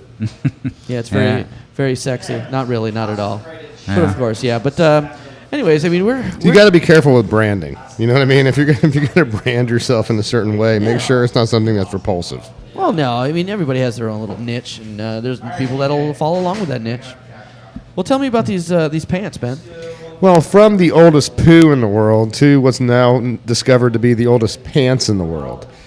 So, before you had the oldest poo, you first had to drop a pair of the oldest pants. Of the Let's oldest- face it, of the it's- oldest trowel. It's kind of a chicken and the egg argument, but in this case, pants versus poo.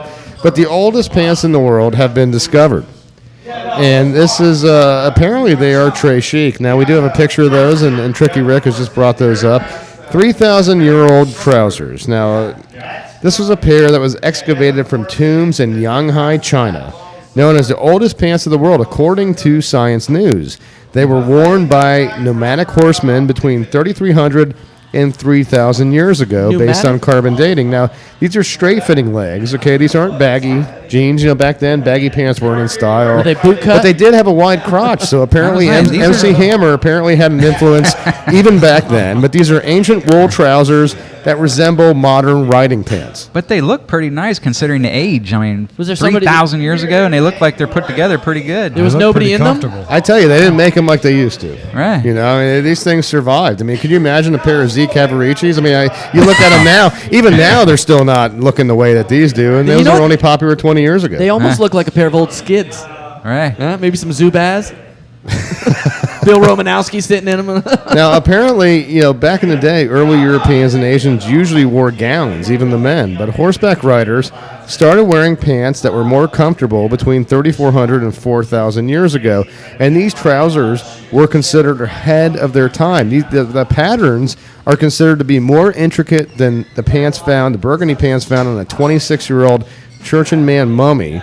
And so this goes to show you that, hey, you know what? There's no knocking good taste even back then. Even back then, you got what you paid for. There you go. There you go.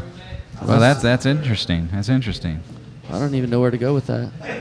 Oldest pants. Well, I tell you where we go with this. This is where we catch up on time that we lost before, and we jump into another commercial break. So if you want to cue that up, it'll be, right there over on COM 5 here. If you do hear our intro again, it's just an accident. We're technical difficulties. Experiencing some technical difficulties. But for all you out there, Can't Ukrainians touch it. that are listening to the show, stay with us. We've got one last segment one last segment left. We'll be right back after this. All right, man, you ready? ESB Brewing commercial. Take one. Sir, I have to know what time this is going to be over because I have my sister's car and she's asked that I have it home by 6 o'clock. Look, the sooner we get started with this, the sooner we're going to finish this. Okay, man? ESB Brewing, take two. Greetings and salutations. I'm here to tell you about ESB Brewing. The folks at ESB began brewing beers in their basement years ago because American beer had left them listless. After years of refining their special recipes, they decided to share them with other beer lovers. You should see ESB tap handles popping up at bars all around Tampa. But if you can't wait, come to the brewery itself. The new tasting room is finished and waiting for you. ESB Brewery is located at 333 North Falkenberg Road, Tampa, Florida. Taste it and you will love it. I silly nailed it. What do you think? Is there any way you could, maybe lose some of those S's? I think that was one of my best. But sadly, I'm short on time and my sister's waiting. See ya. Partner advertising. At ESB Brewery, we spend our money on beer. Comrade, are you a wealthy man like myself, afraid to commit to marriage, fearful you wind up in courtroom next to Heather Mills? You work hard all your life, why you should forfeit half of your rubles if it doesn't work out, huh? A glorious 5-year plan, mail order brides, you will not have to pay arm and leg if marriage crumbles like Soviet Republic!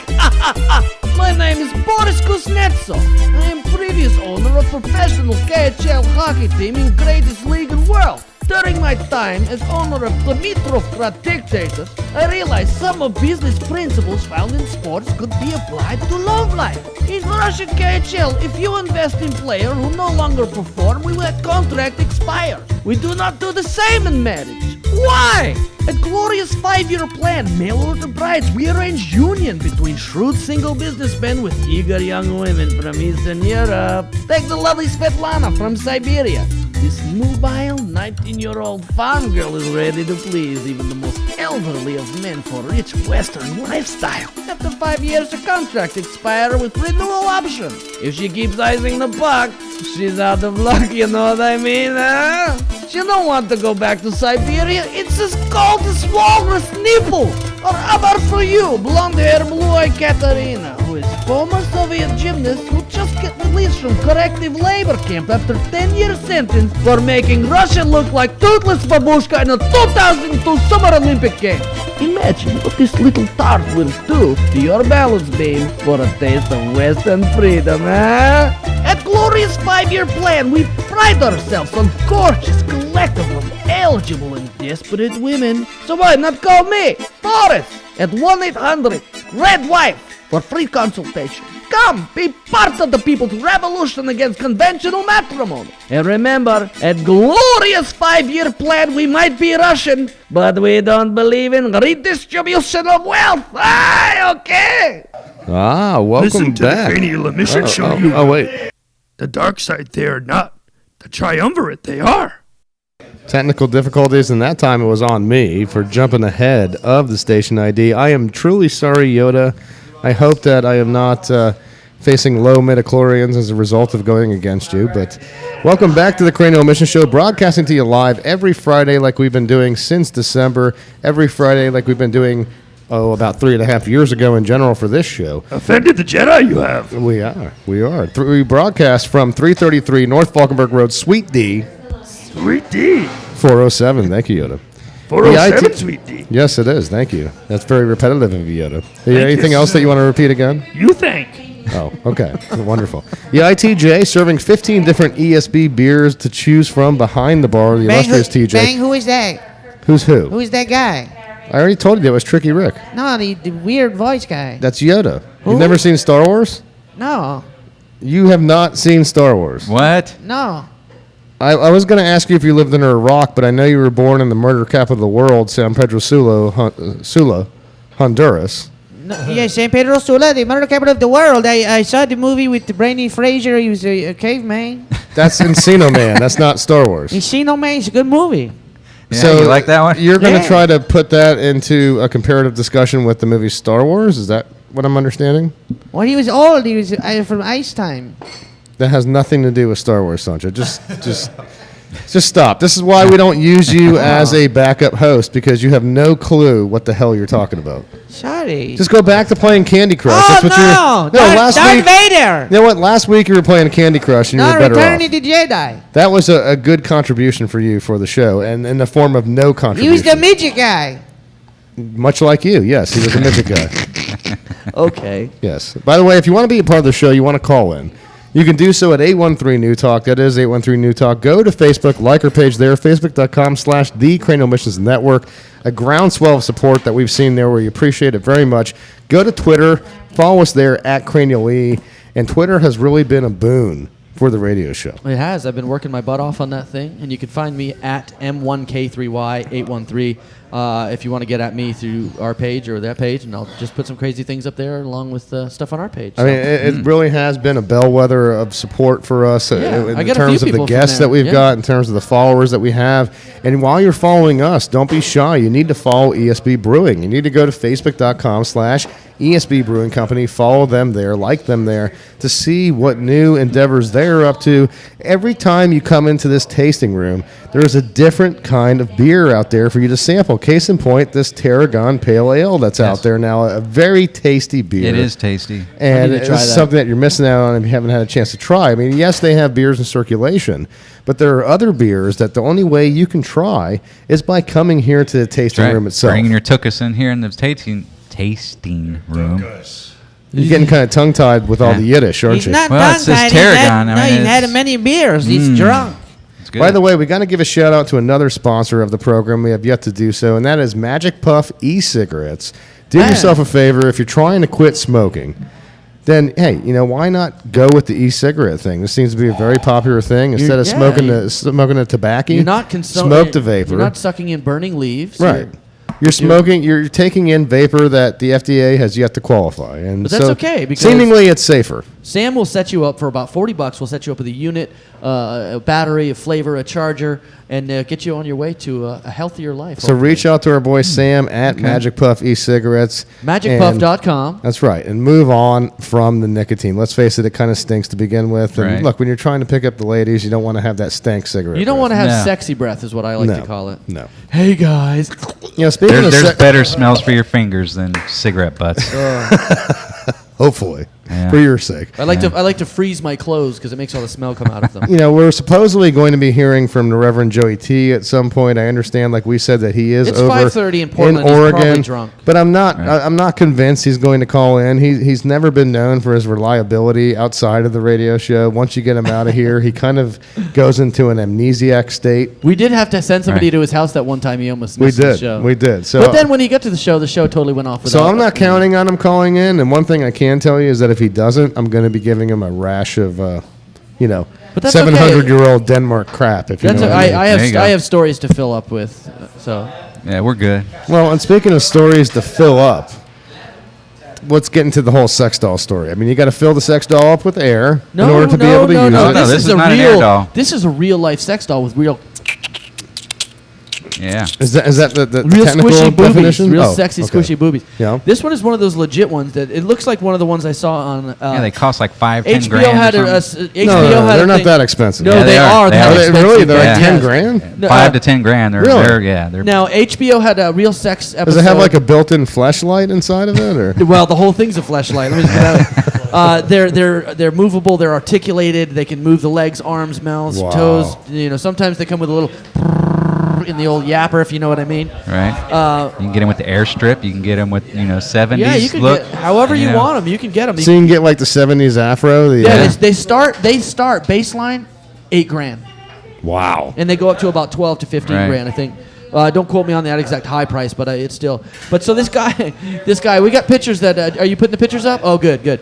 Okay, so we got this seller on eBay in the UK used a real life sex doll to advertise. Can he not be over there? What is he doing? No, he's just crawling into the Okay. camera. You're good. Don't worry. Okay. So he put the real life sex doll, and he put it. He tried to sell his old car on eBay while posing the sex doll along with the car, kneeling next to the car, pointing at the car, because all the fingers are articulated, the knees and everything. joints. Well, Self-lubricating. But his friend, he wanted to show the benefits of having the model without the fuss of a real person. And it was a real funny situation, and he was trying to sell a 1990 Volkswagen Golf, which is probably in a hell of a lot better condition of cars you're going to find here. You know, it's interesting to see a sex doll used in marketing because when you look at certain cities where there's a huge congestion problem, in case in point, Toronto, as you guys know, I lived in Toronto for a number of years, and they wound up, instituting the carpool lane, the diamond lane, as the people like to call it, because you see the diamonds that indicate that it is a carpool lane. Well, people obviously can drive faster in that lane, and that's one of the reasons that they built these things, but it was under the condition that you had multiple passengers. Well, with anything, you're going to try to find a loophole. And I can't tell you how many stories I've heard in the past in Toronto where people have used dolls of various sorts, Right. whether they're blow-up dolls, mannequins, etc., to skirt the rules of the carpool lane. Yeah, that is true. But not to the tune of a $10,000 doll. No. I mean, it might be cheaper over there because I don't know where they're made. But I mean, on the real sex thing at the time, I mean, they might be cheaper now because of how they're made. They're made Right. easier, faster. But I mean, they were $8,000. But the funny thing is, the little clip he put up, the current bid, the screen capture, the current bid was £32 for his 1990 Volkswagen Golf.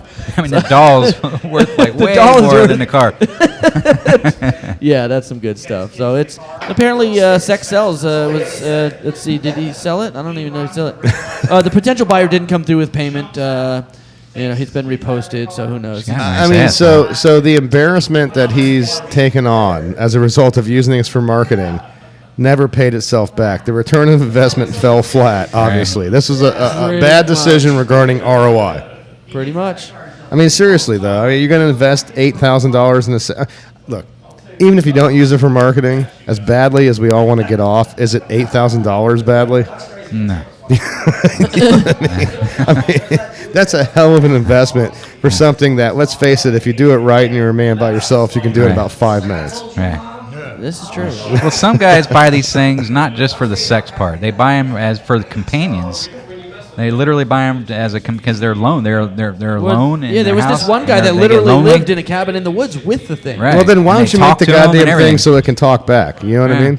Well, I don't know. I mean, well, really, do you want a woman talking back to you? That's the perfect woman. She can't talk back to You you. know what? That's a good point. She's deaf and she's mute and she puts out. That's Right. you know what? I stand corrected. But you said this is something- why we have Jesus Julio on the show because you know what? We've missed your wisdom over the years, and this is one of the wisest things you've ever said.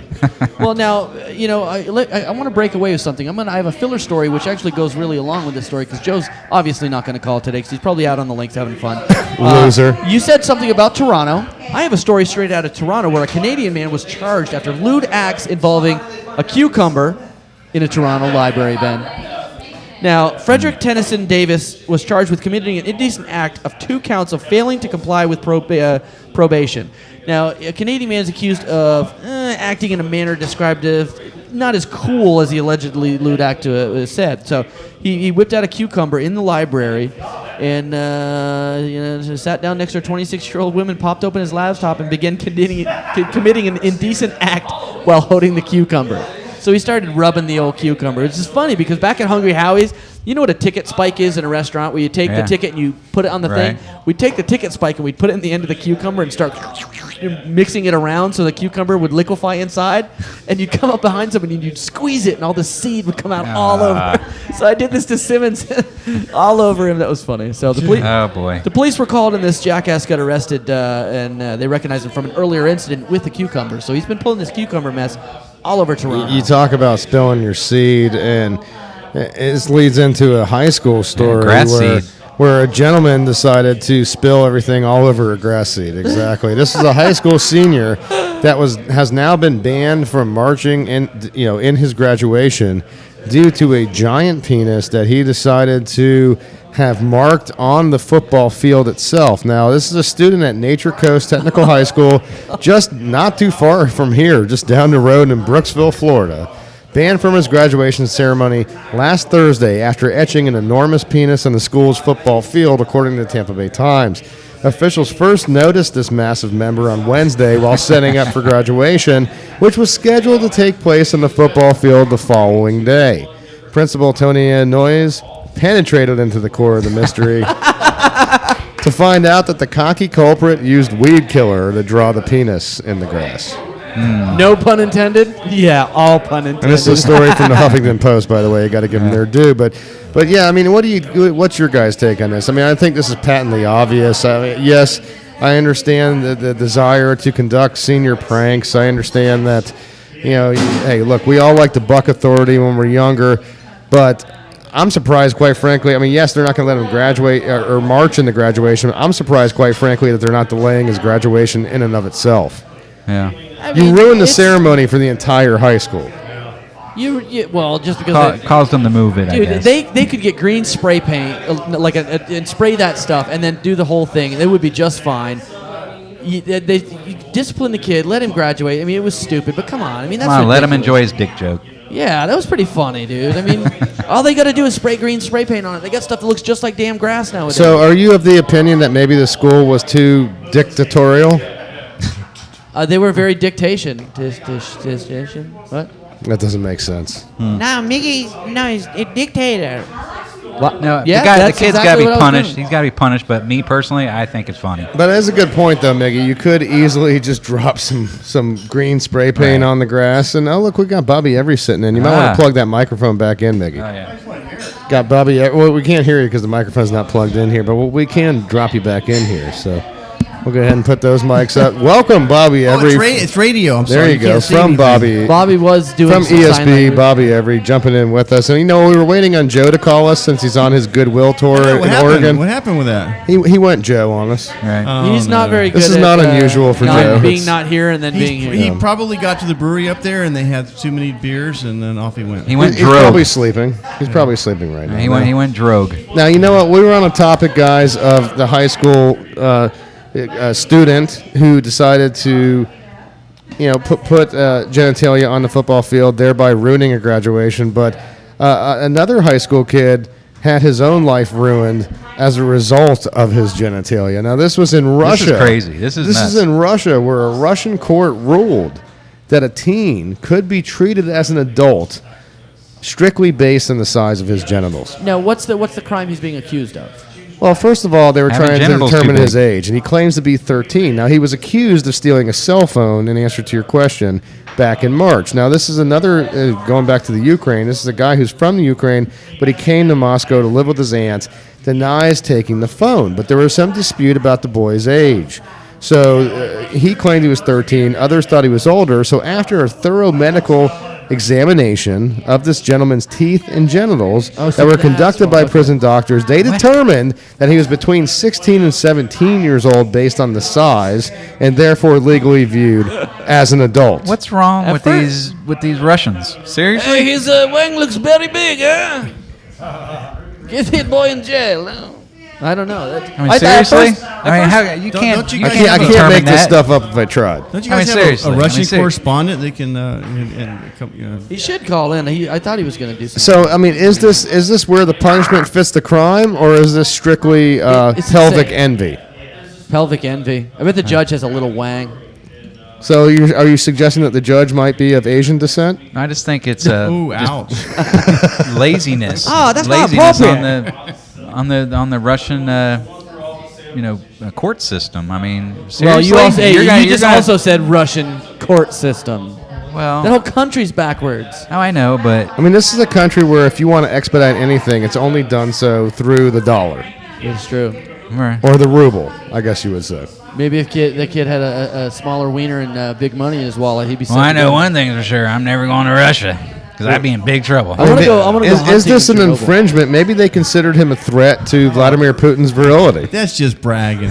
Yeah, that was very I tell you self-glossing. what I'd there. like to do is I'd like to go hunting in Chernobyl For what? because they have those crazy big ass animals over there all mutate. Yeah, like elk with like 3 heads. And Well, we had what was his name? Anatoly Karpov called in talking about that. It was hunting. Oh yeah, he animals in Chernobyl. was hunting in the thing. Yeah, that's what gave me the idea. When's that beer going to be bottled and ready? He's been wanting that. The Russian Imperial Stout. Yes. He's asking about Thursday, and then we're gonna bottle it Thursday, and then a 2-week bottle condition, and then it'll be by invitation only because it's going to be a very released beer. Well, he should be here because I'll call him and he'll book the flight I think immediately. most of it's probably already pre-sold. Of Really? course, you guys Wow. will be able to taste it, and we'll go save a couple bottles for the radio crew. but I think pretty much all of it's gone already. Now, I tell you, while we're talking about new releases, we've been talking about this beer all night tonight, Bobby, so it's good to have you here to chime in on it. This Tarragon Pale Ale. Isn't that crazy? It's good. I'm a huge fan of this. Yeah. This And that's a licorice beer. It's one of these It's yummy. beers, I got to admit, when I first tried it, Bobby, I thought, this is a very odd tasting beer. But it was odd in a way that it compelled me to drink more. It called to me. And so I Really? continued to drink this beer. It's got a dry finish to it, but it's got a peppery finish to it as well. It's very unique. It's got a crazy finish. It's that licorice end at the end of the beer. It's the black licorice, which is what Tarragon is. Right. And it's not something you're going to drink all night. You have one or two of them. I have been drinking them all night. Really? Though. Yeah. Well, Good. it's an interesting beer. Well, we'll have it we've got 4 or 5 kegs of it. We'll have it for a couple of months, and then we'll move on to something else. And one I've seen that you're getting ready to tap as well, and this one I'm very excited about, very curious about, is the Chipotle Porter. I don't like black licorice. Yes. I don't like black licorice. Yeah, sorry, mate. I'm sorry. If everybody liked the same I beer, know. there'd be one beer. But tell us about the Chipotle Porter. Is black it's been sitting in a Maker's Mark keg for several weeks. It's getting I want to say next Thursday, Friday. Leslie will bottle it, and we'll bottle condition it for 8 to 10 days before it's available. And that's another special release that's pretty much already gone. Everybody knows about it, wants it, and of course I'll save some for you guys. But that one's gone. The cool thing about that is we got so much interest for it that we're going to do it again and again. I've got 8 Maker's Mark barrels out in the warehouse, so we're going to fill several of and do it again here real soon. I saw in those windows. Thank you very much for cleaning those windows, by the way. Oh, that was you did a great pain. job. That was What is with the two of you guys and the self-serving crap over here between Mike and Miggy in the windows and you and your wank size over here? I mean, both of you Say guys what? using every opportunity to gloss yourselves. Why not? Why not? They're whores. What? I know. And now they're going to be indignant about it on top of it, right? Hey, Right. did you see them windows? Those windows they had like maybe a millimeter thick of glue.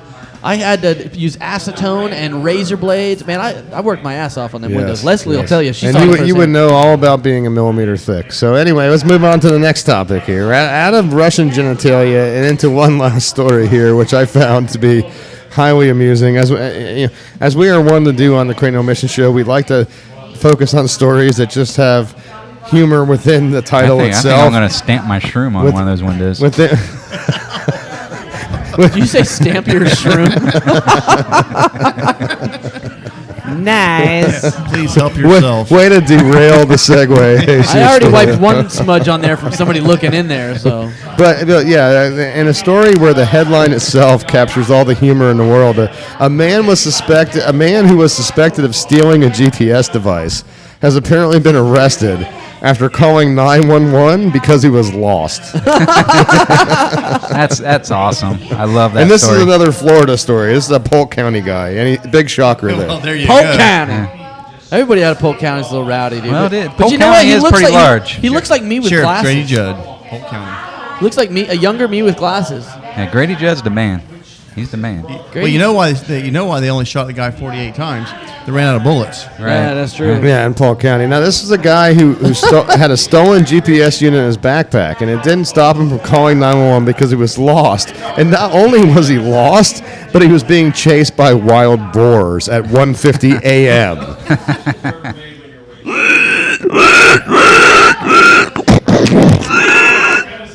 Come to get me, I'm lost. That's a good story. So I don't think he was lost because he had the GPS. I just don't think he had the time to get to the GPS. Right. Wow, That is too funny, man. We feel like a deflated balloon today. I am hot and I'm tired. I can't believe this. This week weather, is- man. This week has been very long for me, I have to say. How about you guys? It has been a long week. Well, and that's why we're at the end of a show here. Yeah, we And, are. I want to extend some thank yous to the people that have contributed to the show. Obviously to you, Bobby, and ESB Brewing. Thank you so much. You guys are the best. I can't tell you how much we appreciate you guys coming and doing your radio show from the brewery and more success. I mean, in the last few months, you guys are incredible. So thank you very much for coming and doing the show. Well, thank you for the appreciation. We really, we appreciate you guys as well, and thank you to Big Storm, Yeah. for coming coming up here. Bishop and his wife, Erin. That's right. And the beers that they presented to us, the IPA that they had. IPA was... Which was good. The Orcus? The Arcus. Arcus IPA. And then the Pale that they had. That was the summer beer. The summer beer that they had. That was a nice beer. Thank you to Alan Shaw, beer Calm. critic, beer writer, who showed up here, editor for the Herald Tribune, beer blogger for ticketsarasota.com, and then, of course, Father William Miller. I saved the best for last on that one. enlightening. That guy was awesome. amazing. I'm going to contact that. I need some spirituality in my Writer life. I'm of gonna have to call A him Beer up. Drinker's Guide to God. I'm going to call him. Very cool novel that he's written. So thank you so much to all these guys. And you know what? A huge thank you to the Reverend Joey T. for calling in from Oregon. Yeah, thanks, Joe. Oh, wait, he didn't. Well, I'll steal his thank you to allow myself to thank you guys for letting me back in the fold for tonight. It's been awesome. Well, Come thank back you for and do being a part radio of the with show. you guys again. Thank you for being a friend. You know, for all you out there that are new to the show that don't know this, Jesus Julio and myself, we're the founders of this. We're the ones that first started this show. They are the founding fathers. And it was Jesus, it was his suggestion that this whole thing originated from. So to have you back on the show after a year, it's been over a year since we've had you here. I know. It's great to have you be a part of this. I know, and I meet up with you guys on Tuesdays when you do show prep, and, you know, that's fun. But, you know, being behind the mic is, you know, one of a kind. It's awesome. And thanks for giving me the chance to come back and do this again. Thanks. I mean, you pretty much gave your seat up for me, and I value that very much. Hey. I mean, I know you had stuff going on, but I value that. You know, you gave me a chance to shine, and you know, because I was like that fourth wheel before that. No, man, you've taken it. I was the fourth wheel on a trike. He's a training wheel. Now, you've taken it and you ran, and I'm proud of you, Thank what you. you've accomplished. I mean, you guys are doing awesome. I mean, I can't be more proud of you guys. And where you're taking this show, you know, I it's feel awesome. like I should be drinking like an International House of Coffee or what is it, the General? No. Celebrate Swiss the Miss. moments of our lives. You know. He stayed in a Motel 8. Anyway, on that note, before it gets too sensitive in here, and before these guys start getting too light gay, on for you. it is time to go to an end of a show. So for all you out there, Ukrainians that stay with us every week, thank you for your support. We will look forward to talking to you next week. On that note, I am Ben Charles. I'm Miguel Hito. Jesus Julio. ESB Brewing Company. And I'm not Joe Grill. Needles, who didn't call from nothing. Exactly. And a big thank you to Tricky Rick over there in production land. Welcome. And let's jump into the end of the show. We'll talk to you next week. Take care. Hadron collision. X-ray vision. Internet transmissions of the cranial emissions. Say goodbye to Miguel Hito and the Mr. BC. Don't forget about me. I'm the Reverend Joey T. ESB Brewery is the place to be.